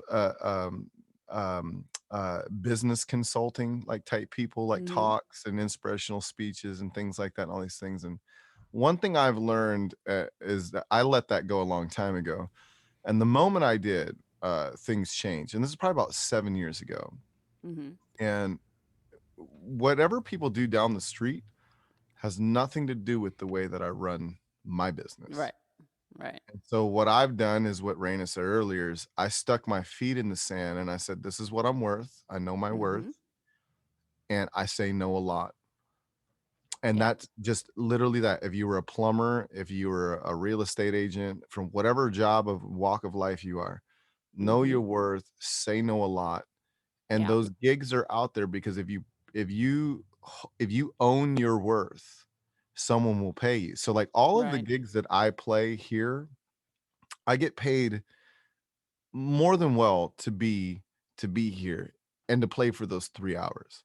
But the disconnect that you were talking about is an interesting one, because I've been studying the human condition from a gig perspective, playing 5 days a week, 6 days a week for 15 years. I've watched the human change in a lot of different good ways too, but there's some not so good ways. The entitlement of the human and the numbness that they blend together is a little interesting one. And when the pandemic hit, it was even more crazy. And mind you, last summer, when everything was shut down, I was one of maybe 3 musicians I knew in the whole country during the second half of the summer that played Friday, Saturday, and Sunday all that time for like 4 months. So in the midst of the confusion, I was playing in a battleground every weekend, and I had to absorb the type of person that was sitting in front of me, good and bad. Yeah. And it's like, you guys know, you've been gigging musicians for a long time. When we walk in a room, were very heightened to the room. Mm-hmm. You hear the whispers in the back that people don't Mhm. hear. Like your ears are sensitive to these things when you walk in. Yes. I could tell you what color shoes the person had, how they tied their shoes over here. I see everything when I walk in because I'm reading the room. I try to give the room what they want. So I had to hear all these little conversations and everyone had an opinion and no one knew anything. No one knew a damn thing about anything, but everyone knew about something and they were proud to say it. And then yell Freebird from the back of the room, you know. But by the end of the last summer, like when I left in December to go back home to Washington State, I was emotionally spent, physically tired, mentally drained, and these venues wanted me to stay and they were paying me well to be there. They wanted me to continue playing through the year into this year. I said I had to leave. I was like, I have had enough. Like I've never said that in my life. I've never taken time off ever. 4 months I stayed at home. I streamed on Twitch 5 days a week and I separated myself from it. And I just and I'm only speaking from my experience. When I generalize and make these generalizations, I'm only speaking from what I've seen. And I see one type of human out there and I experience a completely different one on here. And I just prefer this at this point.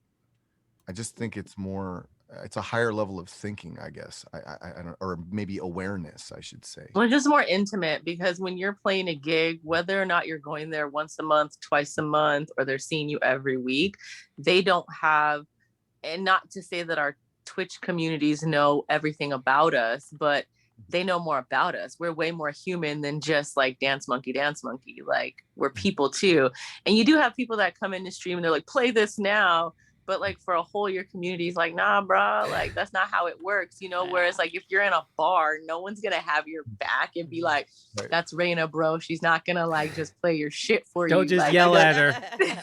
Yeah, no one's gonna do that. But it would be.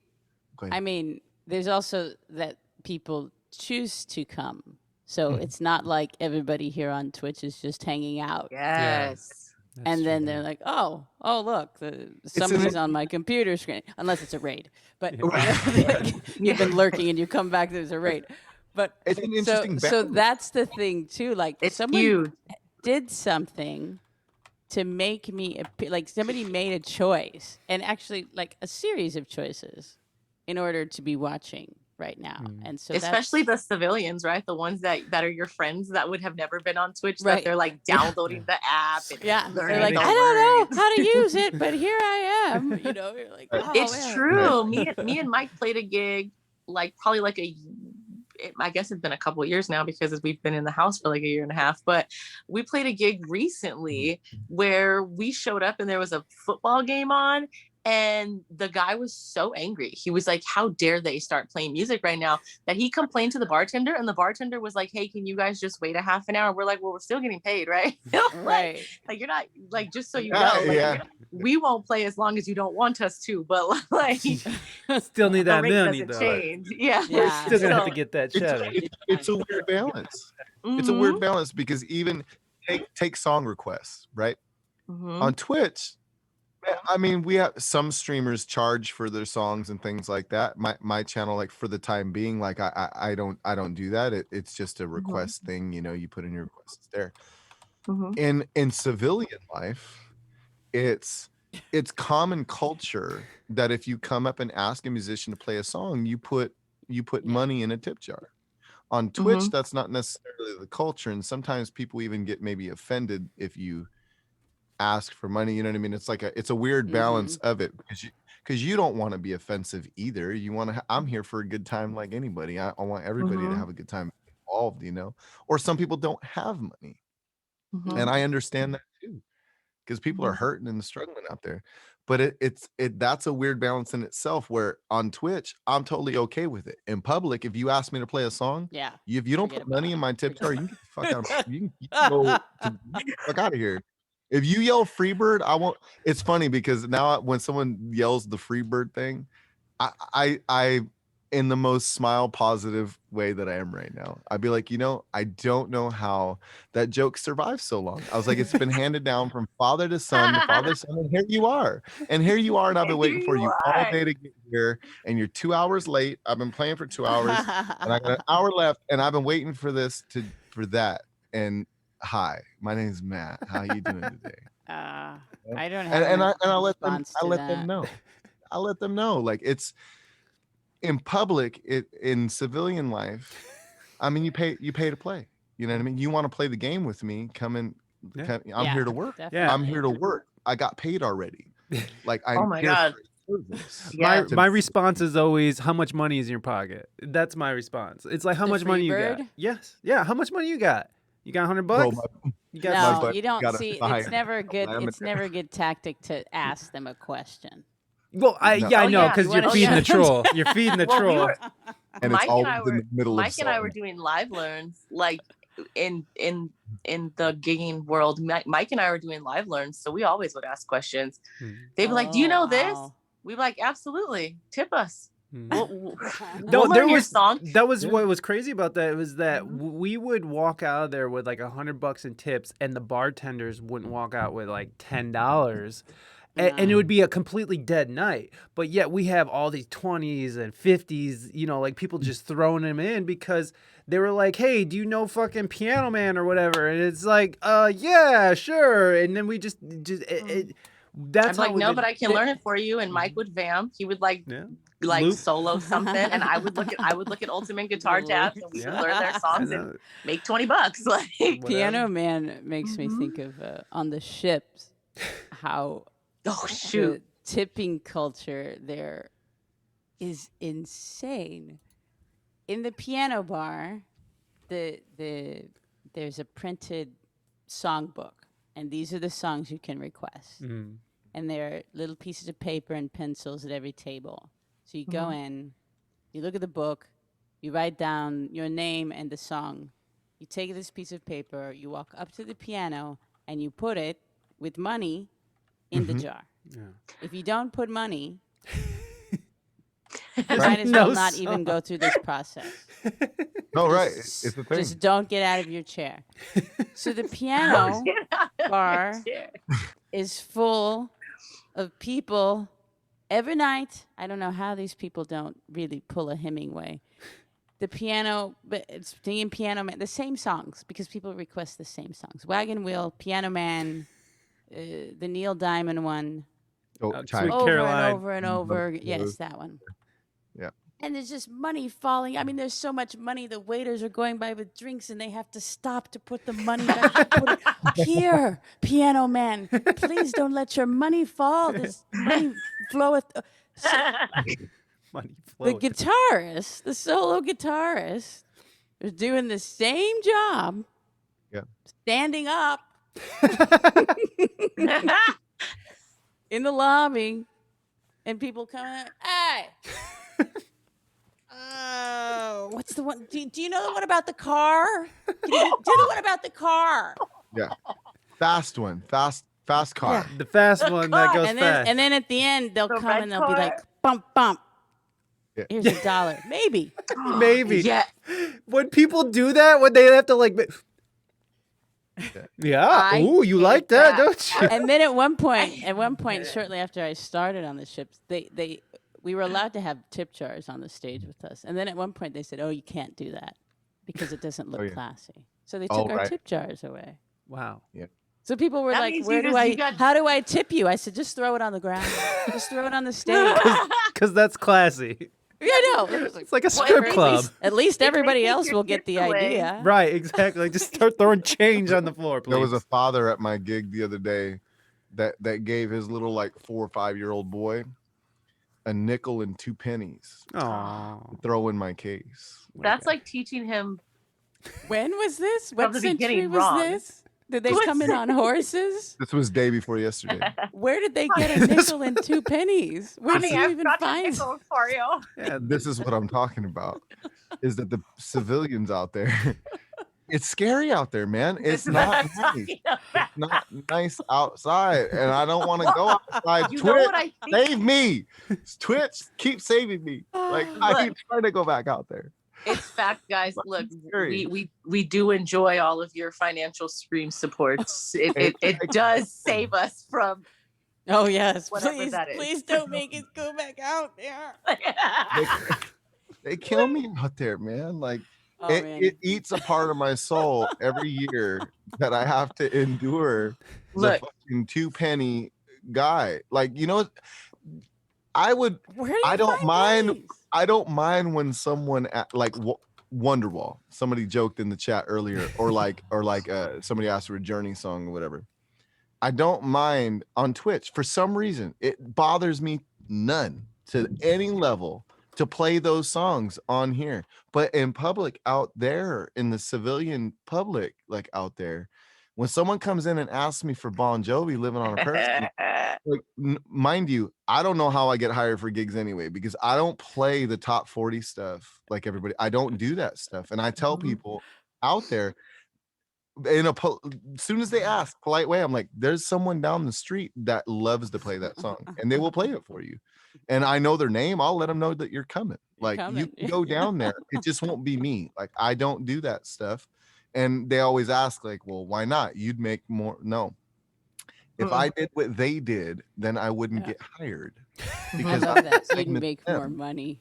There's I agree. That's why I'm doing this. If I wanted to make money, you think I'd be a musician? no shit. If I were in it for the money. I'd be I selling like that. I don't like that something easier. statement. I don't like that. I'm just saying, when people try to tell you, like, well, you'd make more money if you did this, clearly I'm not in this because I want to make, like, that's not what's driving me. Right. Because if Yeah. that were the case, then I would be singing those songs. And I'd be true. I'd have Lee press-on I nails and straight My hair. point And to it is that those songs don't make Yeah. any more money for me than what I'm doing right now. And the only way that I can be me and be myself Yes. is to play what I like. And Yeah. if I play what they like doing those things, then why would I get hired? Anyway. Because everybody and their mother plays it walking down the street. You walk down Bourbon in New Orleans, look at that street. It's a mess. It's Don't the do same that. thing on Twitch. It's I mean, terrible. I appreciate what both of you guys do on Twitch, because Twitch is kind of the same. There's definitely a predominant genre. And then there's what everybody else is doing, And I appreciate that. I don't watch a lot of the predominant genre. I tend to Me find I don't even know what you call them, indie Twitch musicians. Like, I don't really The underground Twitchers. Yeah. I don't know. Underground Twitch. I people that I gravitate, no offense to anybody on Twitch, like, and I'm not going to mention names or anything like that. I am. But there are, I mean, when I first got on Twitch, I made certain friends right away when I from streamers, like, who the grinding musicians were. I Yeah. can look at them and I see the lines in your face. Like, I know who you are. Like, I immediately, and those are the channels that I gravitate to, because I know that they're real, they're genuine. Now, there are a lot of talented people that have never done the grind, that kind of grind of being a musician. There's a lot of musicians that have never left their house. Like, they've only streamed in the room. And I enjoy some of them too. But there's a different thing for me that I need to get out of what I watch and what I consume on Twitch. And I need real. Like, I need that. I like that there's a bit of everything You too. on Twitch. That's what I thought. I stalked. Well, it's not stalking. I just lurked. That's the word I want. A couple streams. Oh yeah. For a year before I ever joined Twitch. Really? Yeah. Because I was fascinated by something like Twitch, and this was 2018 or something. I don't know what this is. So I was like, well, what is it? And then I had to go and say, okay, these people are doing music. Had to find a music streamer. I found this couple, and they were playing, some of the songs we've already mentioned. And people were tipping them $5, $10, and I thought, Yeah. do they do magic? Like I kept watching, and I was like, where's the thing? When is it coming? You know? And then I realized, no, people just enjoyed hearing them sing these songs. I was fascinated. And so that's how I learned how Twitch works. I would watch them regularly and just sort of say like, oh, and try to figure out what things in chat were. And so then I started finding other streamers and sort of, if you kind of hang out in one person's stream, then generally they tend to rate other people that are similar to them. So it takes a while to find other kinds of music and people from other countries and all this.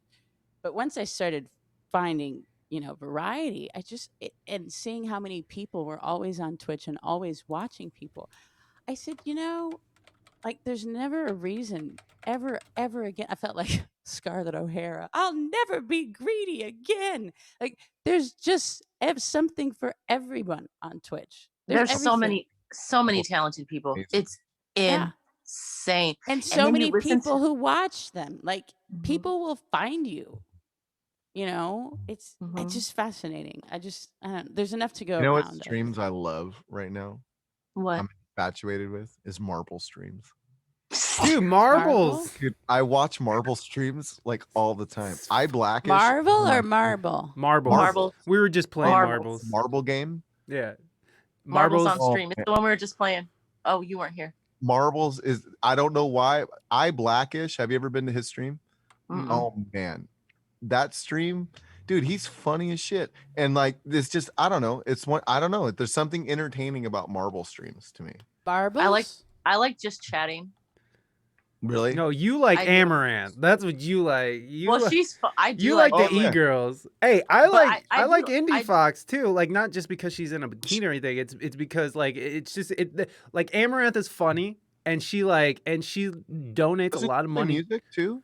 Indie Fox does. She sings, but she doesn't do music. She usually does like just dance and stuff. But like I like just chatting because I love the idea, like the co-work streams. I love co-work streams. Like people will have a timer and they'll be like, okay, I'm working for 20 minutes. And then when the timer goes off, they'll take a break and everybody will kind of catch up. And it's like creating these like really healthy like workspaces that like I used to do with my friends in like real life anyways. There's so I many haven't good been to one of those. I really like those. Those are fun. Never heard Send of me a link any to of one of these those. things. I will. I've never heard of any. There's so much stuff. Well, Yeah. I would love to know who inspires you guys, and it can be from the music streams or from anywhere. But if you had like maybe like 5 streams that like were like kind of on your like every time you go to them you just feel inspired, who would they be? That's a good one. I mean, there's some for different reasons, I suppose, but Yeah, they can all be I mean, different. for me, types it's of I streams. fucking the Fantastic Plastics, Glow Stick Willie, fucking who is some other people who like are just killing. Fucking love Theo Alvin, yeah. Aaron Goldberg, absolutely. And just even recently, I've been really loving the Graceful Bard because she just like I just like what she does. She has a good ear and stuff. So, I mean, those people inspire me because like they do. Like I love Aaron Goldberg because like he's doing so much. Like the way just his ear is so great. Like he doesn't need all this crazy technology to. Yeah, he improvises for 3 hours on a loop. He's a loop artist. Yeah, loop artists who can really loop is fucking insane. Yeah, Kelvin Thomas. Yeah, he's great. But yeah, I would say when you can loop in a way where it's unique. Like there's a lot of like say like I'm getting into Ableton, and doing that sort of thing. Like I've been looping on my RC300 for years and years, and so there's like the beatboxer style, which has its own way of doing it, and there's ways of being unique with that. Then there's the Ableton loopers. Obviously everybody knows who Autopilot is. Yeah. Like that's one way, but I think it's his uniqueness is like he just knows his equipment so well he can maneuver in way, but his plugins are really good too. His tones are really good. His plugins, his soundscaping is just Yeah. It's brilliant. ridiculous. But then I go from that, and I love to watch Call Sign Scarecrow. Like Yeah, that man. was awesome. That man, mind you, he could just sit there and fucking talk, and I would listen. Like his accent, he's the best storyteller. It's like you're sitting in Lord of the Rings and you're just fucking hanging on every word that he's got to say. You know what I mean? Like, but he's a great storyteller and he's a fabulous songwriter. But then you strip all of that down and you go away from that, and you got guys like I Am Richard. Yeah. Like Richard's one of my favorites. He has, I think, one of the best acoustic guitar tones on Twitch. But he's very, I mean, he's meat and potatoes, you know. He's just, it's a guy with his guitar and he has a good time, but his tone and voice, like Theo does a very similar kind of style, but they're just genuine people though. They're not trying to be anything other than who they are. And like Risky Biscuits band, they're a fucking bar band. Fucking They're love you those know, guys. but they're amazing people, and they've taken on a whole new thing because of Twitch. They're not just a bar band anymore. They're fun in a whole. I never know what I'm gonna encounter when I go to their stream. That's another element of like, I don't know what I'm gonna get, but I know I'm gonna get them. Yeah. Then you're But I'm there, you know, whatever it is. Raina, What about you, your stream's the same. Thanks. Like, I never know what's gonna happen, but you know. Zach, you're right. She might be in a pair of underwear on the outside of her pants. I won't, in because her Twitch pair. won't let me. No, Otherwise, like I on would the roll out of outside of bed your every pants, day. like a superhero, like over the pants, folks. You got- Yes, some over the pants Grundy action. Oh, dude, Papa, you interview When people? you say it like that, I feel like my purity level is an 8. Purity level. Fuck that test. Amelia, who I don't want who to talk ins- about it. We're Who not inspires talking you? about it. I it depends on my mood. It depends on the day. I certainly Theo, yes, because he can just go on his brain, you know, the way he makes connections between songs, and you don't know. And then he's talking, you know, and then nope, he's off to a song, and he's just got rapid fire. Wheel of misfortune. Wheel Yes. of misfortune. I really zone out a lot to Poco Agitado, who's an amazing pianist. Just another one who he plays about half an hour sets, and what he does is he just takes all the song requests that he can see and puts them all together in his brain and plays them. How do you spell that? Poco, P-O, I'll put it in here so everyone can see it. Okay, yeah, that'll be cool. I didn't There's put the so whole many good thing. streamers. Missy Hippie, thank you so much for those biddies. 420 biddies. Oh my God, it must be 420 for Missy Hippie. What are you trying to say? Hey. Pew, pew, pew. Cheers. Oh yeah, I have my pew pew pews. There you go. Everyone needed that. Thank you. Yeah, it depends a lot, and sometimes I was watching Ruckus Hullabaloo earlier today, and Ruckus is so creative and inventive. Is that the with girl? Sounds no.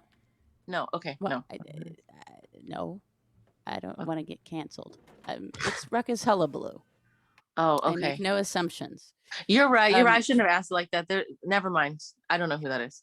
What are you, from the 80s? Look. Keep going. But Ruckus is so creative with sounds and instruments and programming synthesizers. You know, sometimes you never know what's going to inspire you. And I can always watch someone stream and think, well, that's neat. I'll try that. Or like, I hadn't thought of that. Or what an interesting way to interact with people in chat. Or, you know. Yeah. It's an interesting thing that's entertaining now, or sparks my appreciation. Like Big Chili Chill and Geico Music. Those are my brothers in crime. Like we've learned a lot of this technology together. We've spent endless hours on FaceTime, Discord calls, just troubleshooting. Like, how do we do this overlay? How do you build this? How do you fucking stream elements? What? Like all this stuff, all night. And when you go to a stream and you see what somebody's doing, even if it's not my cup of tea of music or whatever they're doing, you could be doing ASMR. I don't care what it is. If I look at your stream, I can see what you had to go through Yeah. do that scene, whatever that scene is.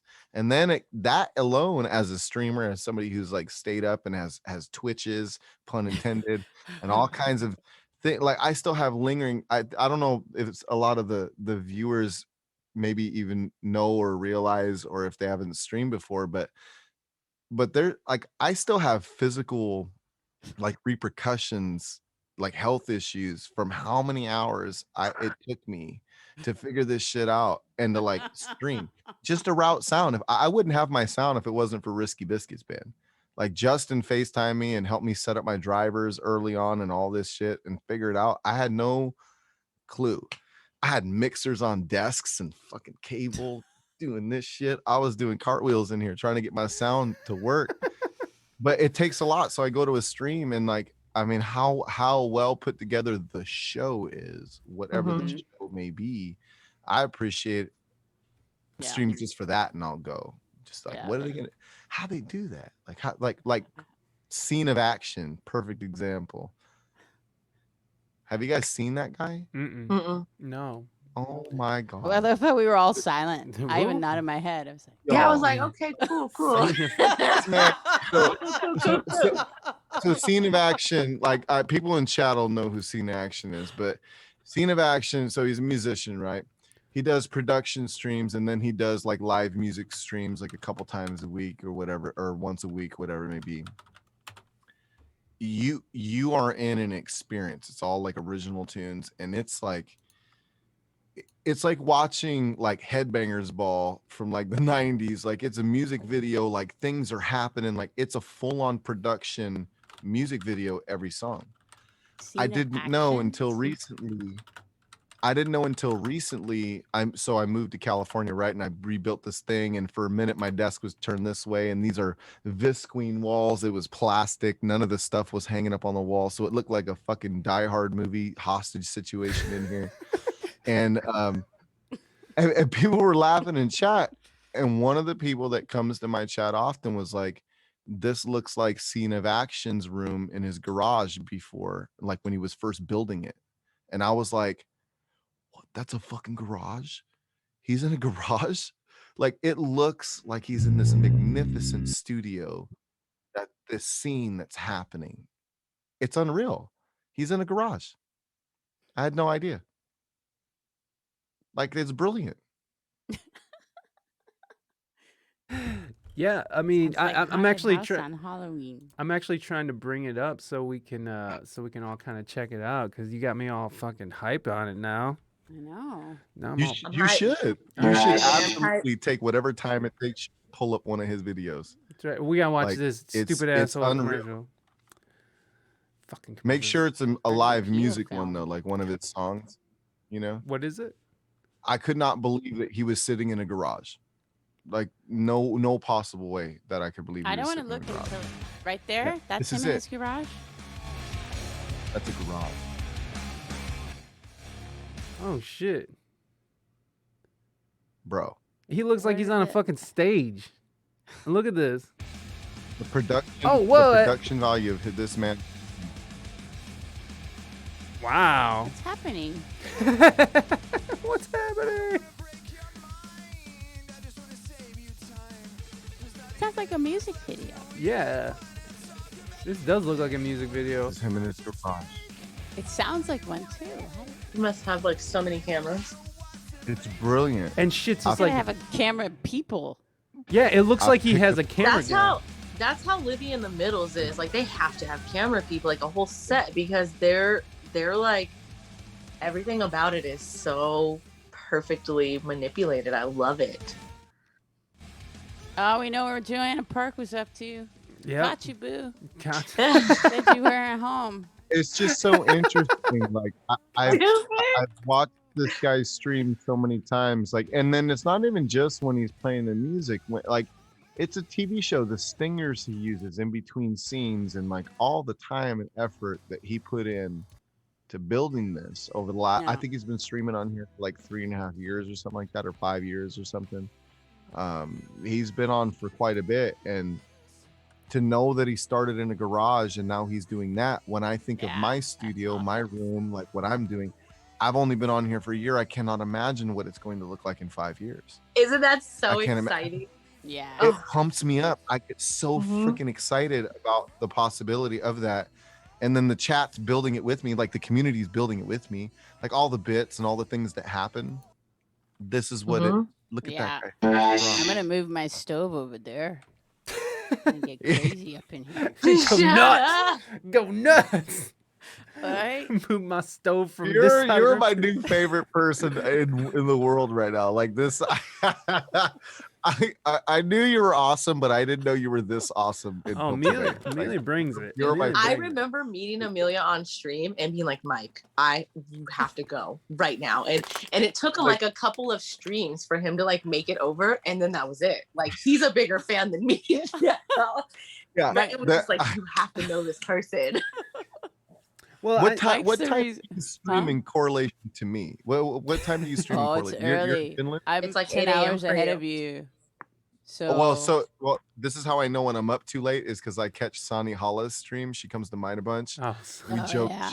She has the best emote ever too. The full emote. I use that thing all over Twitch. Calling people full is amazing. But I know I'm up too late when I catch Richard, Theo, and Yeah. Sonny. I'm up and way too late. I'm the latest one of that bunch. Okay, I so normally you're- start after all of them. So I have to go to sleep early and get up. It's at early. like 8 o'clock your time, Matt. Because she streams at like 11 our time, I think. So you stream around the time the Dead Side streams. Dead Side streams guess. around the same time. too. Yes. Yes. Yeah. And I catch the end of his stream sometimes.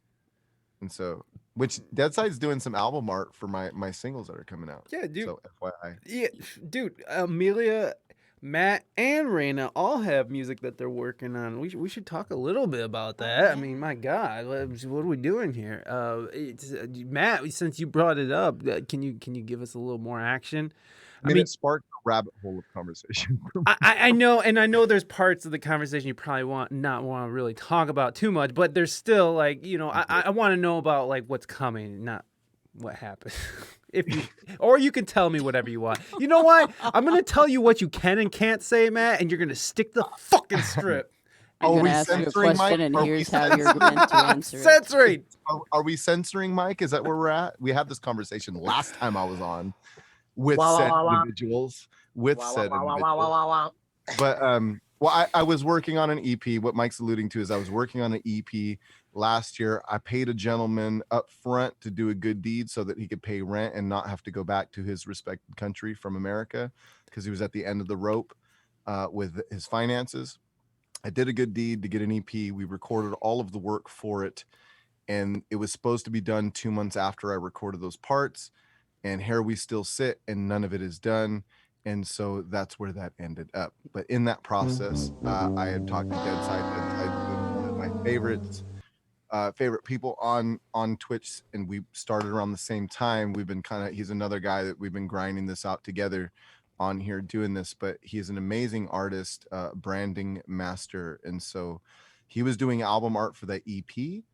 The EP is not happening, but I just started going back in the studio because one of the songs that was on that EP, I had started recording separately at the beginning of this quarantine pandemic stuff. And I outsourced to a bunch of friends for tracks, which Mike Reina, Brian Rapek. Brian played keys. He played some organ and keys on this song that's coming out. And then I outsourced to my friend John Grigsby, which funny enough, so I'm going to Ireland, by the way. This is a side story to this song. I just bought tickets to Gregory Alan Isaacoff in Dublin in Ireland for February 2022. There's a bunch of people going, and I kind of got invited. And what they Richard didn't know, going?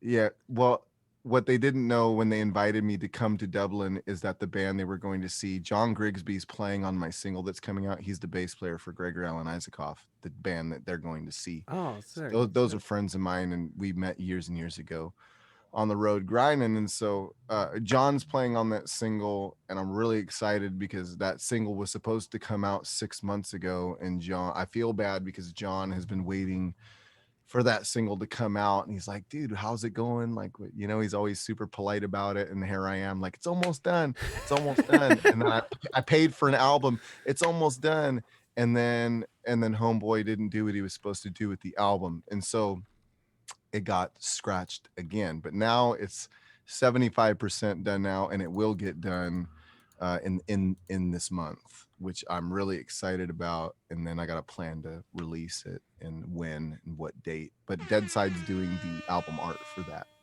Yeah, Nice. that's awesome, man. Amelia, I've kind of heard some of your work, and I got to actually see, and I think anybody could see it now. It's on YouTube, but and how big of a bullshit was it when they took away our direct to sub emails? Didn't that just suck the biggest ball sack, like the Yeah. biggest disgusting ball sack you've ever Yeah. seen in your life? It was the worst. The worst part was we're working on this and we'll let you know if we decide to bring it back in a few months. I thought you were gonna tell me it was down for a week. Yeah. Hi. But Remember that thing? We're writing you because we noticed that you love this feature. it was Well, like the best fucking first feature. thing, well, the first thing that you learn is always have your own email list. Yep, have Yep. your own shit. That's the number one Build thing. your own platform. Build your own Twitch. Well, Twitching shut on up. my I own. Go I didn't say you had to go that far. All I said build was, your own Twitter. you Then If You you don't don't have like an the email stove list. over there, move it over there. that was a hard one too. That was hard. but Amelia has some cool things on her YouTube where you could go and see her process, and like where she actually works a song out and then she shops it out to people. But That's not actually for public consumption. oh, by the way, that's not for public consumption. By the way, forget what I just said, and why don't we just let Amelia talk for herself and not let me mansplain all over Amelia here. So go ahead, Amelia. I have also a horror story about a We love about horror a stuff. project that was supposed to happen and didn't. But mine began in 2008. Oh Jesus. Okay, well, you're a little behind schedule, So- but that's all right. Yeah, some tracks were lost, and then some tracks were lost again, and so I've been piecing together. It's a bit of a Frankenstein project, but determined to put it out at the end of this year, and that's called "Scenes from an Icelandic Novel," and it's an album that's based on an Icelandic novel. Gonna bring back rock and roll. Yeah, Good old rock and roll. Good old trio. Bass, drums. power trio, nice, Power trio. classic. That's the word I was looking for. Classic. But more. I gotta go to bed. It's after midnight. It's almost 1. No, we're about to This wrap stuff up Friday- anyways. This Friday, so people kept asking. I put out this song "Marooned," this video at the beginning of the year. This is a song I woke up with on New Year's Eve, and I had this tune in my head, and I sat down 6 hours and wrote it and made a video and put it on YouTube, and it was all about the horror of 2020. And people kept asking me, when are you going to release it? When are you going to release it? And I was like, I did. I put it on YouTube. Like, I never planned to make a single out of it. Oh, yeah, you got to release that. So I did. It's coming out on Friday.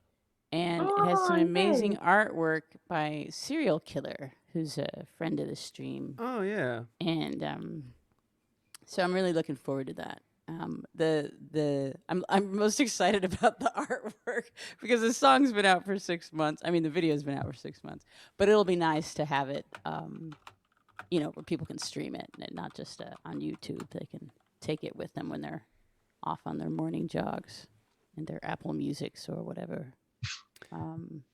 So that does, I'll have something coming out on Friday. Marooned will be, drop us a link. I got this. Just the website, just ameliaray.net. I didn't put that there, but I did put in, oh, that's not it. I did put a link to Amelia. Oh, okay. There you go. Well, there's all 3 of the streamers' stuff. That'll so do. You, thank you. Yeah, Thank and you. Reina got things, and there's stuff. Everyone go and do that stuff so you can find out what's up with Amelia. I didn't realize it was coming out Friday. That's amazing. Yeah. That's amazing. Well, I'm glad that you were able to come on and help promote it. That's fucking. Is that the same song then that you were working on for the super secret thing that I wasn't supposed to tell people? No, that's for the album. Oh, okay. That's for the album that is the bane of and pride and joy of my existence. Matt Suarez music. Just subscribe. How dare you? Sneaky My alert just popped up. Push the button. Matt Suarez, you have been entered into a raffle. That's my only reason I did it. To win a custom-made WSEG beanie just in time for summer, or hey, the last time I won a sticker from you, I don't know if you mailed it out, but I'm not at that address anymore. So I whoever mailed. it was, Someone got a WSEG sticker. Mighty. I hope they got it. Hey, I still gotta send fucking Amelia stickers from Don't like 2 dox weeks ago. me. I won't tell anybody that you're in. I won't tell anybody that you're in Finland. That's the rule of learning languages. You gotta use the vocab word as soon as You gotta adapt. learn it. Oh, you gotta use it as soon as you learn it. Yes. I I see. wanted to say the reason that I started doing cooking was because of you, Mike. Not cooking, cooking on Twitch was because of Mike. Oh, yeah. Mike I'm a big came cook to on my Twitch. Christmas. It was Christmas Day, wasn't it? Yeah, Christmas Day stream. I don't know. And I normally have my groceries delivered, but I didn't book the time in advance, far enough in advance. So that week when I wanted to get my groceries, all the slots were taken. So I had to go to the grocery store in the snow. Christmas. Sounds fun. Very upset. So when I got there, I noticed they were having a sale on oysters, and I said, well, that will make me feel better. I'll buy myself some oysters. So I bought some oysters. No. And I was like, I'm going to have these oysters on Christmas Day. And then I was streaming, and I said, I'm going to have these oysters on Christmas Day on my stream. I don't know why. And there were probably 3 people there. I don't know. And Mike was one of them. And he was just disgusted every time I ate an oyster. It's like, that is so gross. Why are you doing that? Oysters I know. And so then I just had to eat all 6 of them. Yeah, and then so she ate more. at the same time. No, she he spread it he out. didn't go away. I I'd have been gluttonous. Be like, I love him so much. It's shelled snot. Everyone just I'm allergic. You would be, Ziggy. and then pork rinds. JK, I love Yes, it. and baked beans in a bathtub. Yeah. Is that an EpiPen? Is that what that is, Ziggy? Is that what you need when you eat shelled snot like that? It's just shelled snot. It's not good. But that's okay. You know what? It's To so each their good. own. It's so To good. each their own. But so we were talking. He was so grossed out by it, and I don't know how. From that, I said, "Oh, I'm gonna cook," because I think we were having a discussion. I said, "I'm not really comfortable eating in front of you anyway. I think I don't want this to become a." I'm not gonna say the word because I always get it wrong. Moist. No, Oh. it's not bukkake. It's Oh. when you eat. in front of people. Mukbang. It's mukbang. Yeah. I Yes. said I didn't want to. The weirdest thing. Docs. Just stick to docs. Oh. Yeah. So I said I didn't want to do that. So I think we could have talked through it. He didn't want to see me eat, and I didn't want to eat. So the compromise was that I started making food videos. So we all have Mike to thank. Oh, for the yay. cooking job, portion of Mike. my streams. I'm Big waiting for it. bow. I'm waiting for it. Here you go. Thank you guys. Thank you guys. Thank you so much. Thank you. Thank you guys. Thank you. Thank you. Thank you. You're too kind. He turned it up. You know, I do what I can, guys. I do what I can. I try to lift up. I try to lift up. You know what I mean? I try to lift up. Okay. Well, That's your friend, Reina. that's your Yeah, friend. that's your man. Bites So the thank bed. you and happy 1-year anniversary. And I am going to go. Amelia Ray music, everybody. Go Bye, give her Amelia. a follow. So Hey. nice to meet you officially, Matt, and spend some Absolutely. time with you. I loved your stories, and always wonderful to see you, Mystique, Oh, I thought you were talking to me. Mystique, and Mike. Thank you for Boy. having me on. No worries. Bye, Ziggy. Oh yes, you need some therapy, Ziggy. Yeah, therapy time. Therapy time. All right, Amelia, thank you so everybody much. watching and Have a good lurking. night. Yeah. You can let yourself Bye. out. I See you, will. Amelia. Thanks. Bye. Oh, Amelia Ray music, everybody.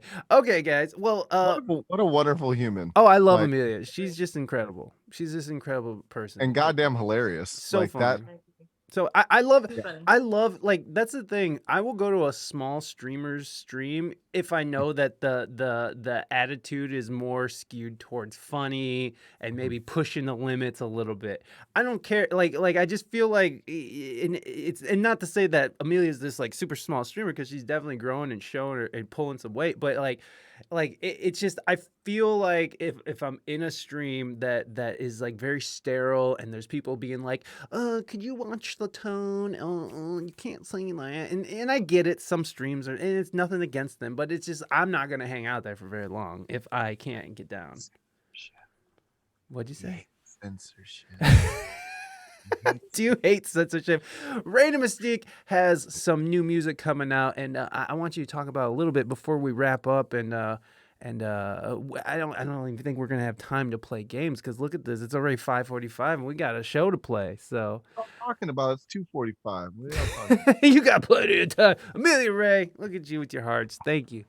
Amelia Ray music, everyone. You go and give her some love and appreciation. And I'm gonna just shoot her out again. There we go. Shots all around. So please, Reina, please tell us about your time and Well, I'm what's kind coming. of in the same boat that Matt and Amelia are in, to where like I've written all the music and some of it's already done and ready to be released, and I'm just waiting for the producer to be like, yes, I am done, so that I could send it. So one of the songs, Hold, was finished a long time ago, and I actually gave it to my subs, but it was on hold with another artist, so I couldn't release it. And then I have Where Are You Now, which is done as well, and I'm just waiting for the producer to be like, okay, cool, like I'm not going to do anything else to it. So technically I have versions that could be released of both of those. And then we did a subathon on my channel in September, and it was very successful, and it allowed me to just basically be a songwriter for a month, which was awesome. So I wrote a ton of songs, and I have so we released Stew from that set of songs, and then Hold, Where Are You Now, and there's still 3 other songs that haven't been recorded yet. And I mean, what I would really like to do is get back out to San Diego and record with the Dynasty, the arrangement of musicians that I had when we recorded 1018. We were hoping to record something when I went out in San Diego, but everybody's schedules, it just didn't happen. Not enough time planning. So I don't know if after Hold and Where Are You Now, if the rest of the music that gets released will be full band, or if I'll be working with the same producer, if I'll be working with a different producer. But I do have it in my mind that by January 1st, something needs to come out, because I haven't released anything since November. And I've done songwriting sessions with so many people now, and none of that music is out. And so there's tons of music. And then I also really want to make some meditation tracks, like really bad. And so that's just something I haven't sat down to do. I played around with one and I really liked it. But when you're doing meditative type music or anything that's like spiritual like that, the soundscaping has to be perfect. Like if the highs are too high, if the mids are not, if anything's messed up, like it's not as effective. So Yeah. long story short, I'll have music out by July 1st, either way. And then just tons of music that just needs to come out. So thanks, Deadside. I would love to get some meditative stuff. I want to be like, all right, my friends. Right. No, I'm just kidding. It won't be like that. Some guided meditation. Are you gonna do guided meditation or just like soundtrack? Both. I want to do guided meditation because I'm pretty good at it, which is something I didn't know I was good at. And then I Right. also want to just do like tracks to help people breathe and to like kind of deepen their like stretching and stuff like that. You would love my friend Simone. She lives in Seattle. She does guided meditation stuff. We go to a lot of festivals around the country. A good chunk of us friends, and when hopefully we're allowed to again, that'd be nice. But she does guided meditation in our campsites all the time, and she's so good at it. I'd never really experienced anything like that until maybe about 5 years ago, and I sat in with one of hers at our campsite. And I was like, man, you just feel like a whole new human when you stand up. Like you're just completely different. Yeah. If you're Wow. with the right energy, like that's kind of guiding you through that, whether it's meditation or yoga or Tai Chi or whatever it is. But if you're with the right person who's doing it from a place that's really balanced and centered, like it's life changing. So Yeah, it was fun. Yeah. I should link you up with her so you guys can like meet like virtually. yeah, you guys, that's something I'm really looking to do more of, is just connect with people, because the more that I hear people talk and the older I get, I realize, like, I know I joke about it, but I really do have like this like toxic independent type of behavior and like personality that I really don't want anymore, and I'm trying to break that habit. So collaborating with people outside of people that I normally know is something that I want to do more of. Yeah, that's dope.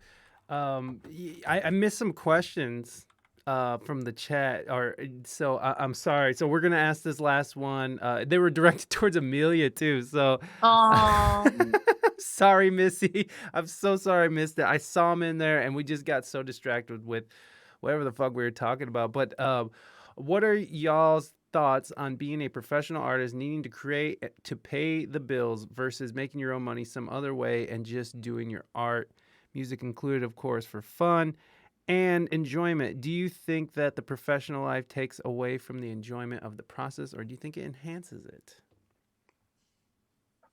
So there you go. I think that you summed it up best, Mike, when you say it's not roofing in July. So there's That's Bill bad Burr. parts to That's it, Bill Burr but right there. whoever it is, there's obviously bad parts to every job, but what a blessing. I don't care that I have to make music to pay my bills and I get to make music for the creative process. It's amazing, and I really wouldn't want it any other way. There's some of the other side gigs that are creative in mind that I wish I could like let some of those go, because like we're musicians, we got hella hustles that are all art creative based, but it doesn't bother me any. I love it. I think part of that question might have been like about the balance, if I'm reading into the question right, maybe the balance of the two, because like you have working musicianship and then you have being an artist.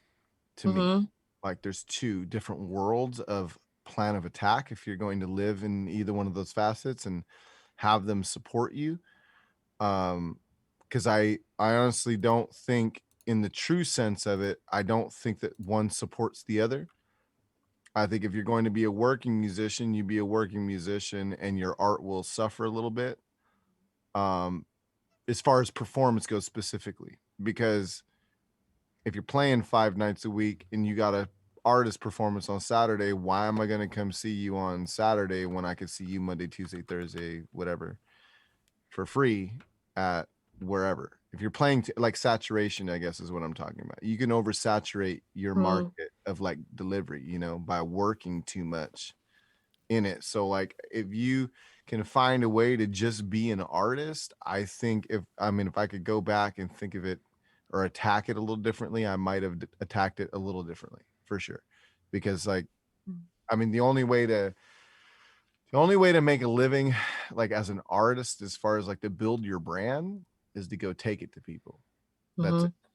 You So have to work to be an artist. you have to work, but being an artist, the work and then being an artist is different than being a working musician. Those are two different venues. One is going to be empty for a long time and no pay, and you're going to be in your car and you're going to be driving from town to town or however you get there to play and build that from scratch while not making anything. But if you did it the opposite, like, well, actually, so I started that way and then I fell into being a working musician, right?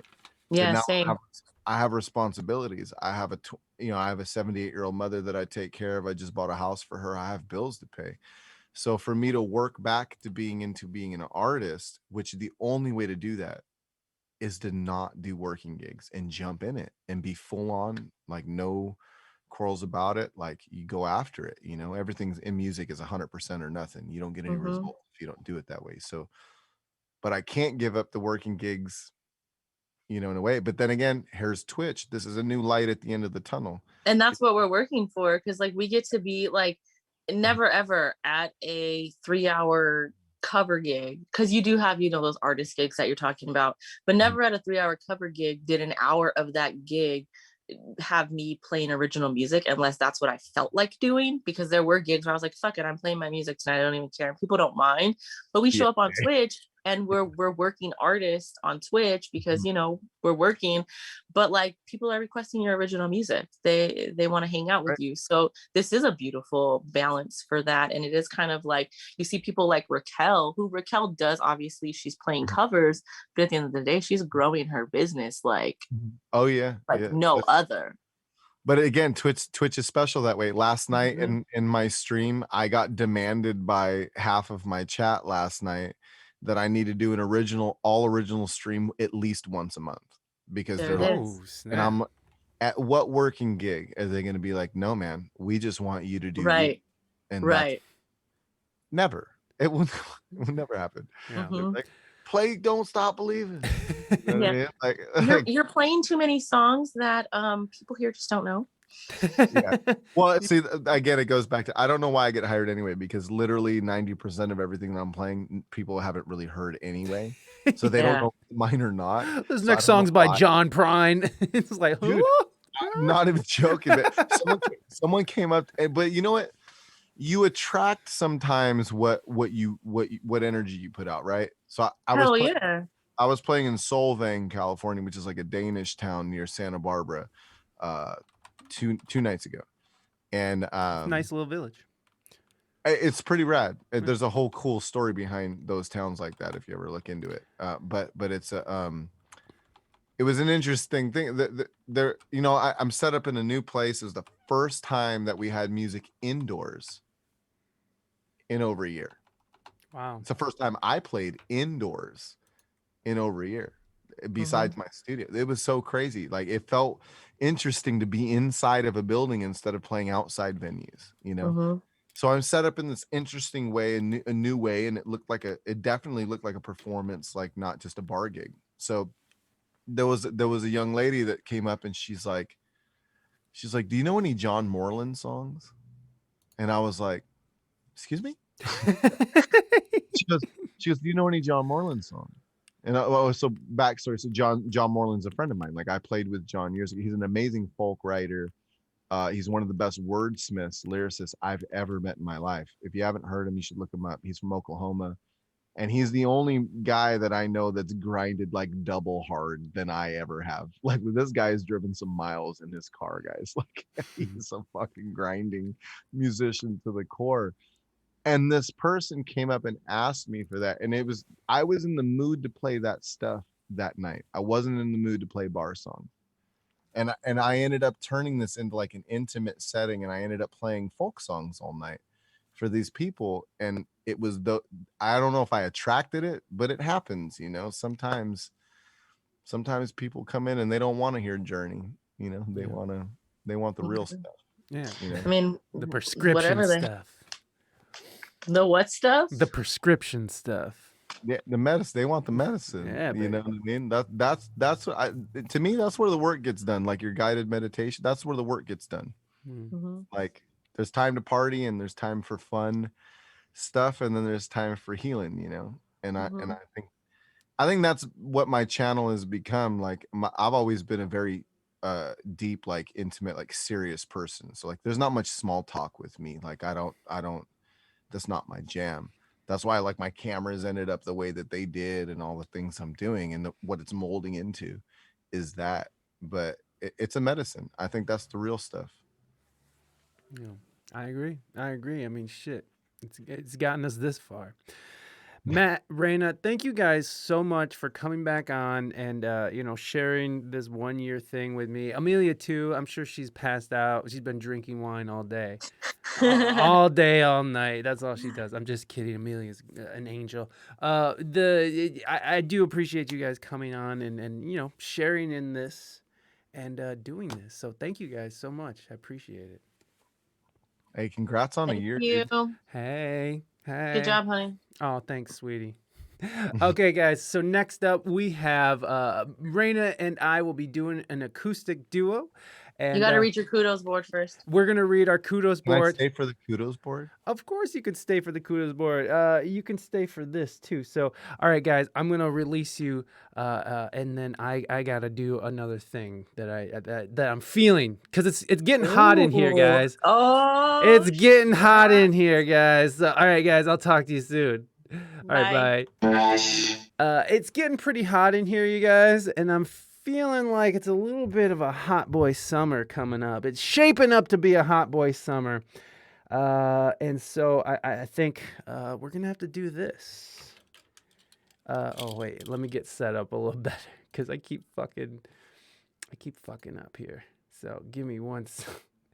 God damn it. All that build for nothing. All right, guys, it's a hot boy summer. Let's get into it.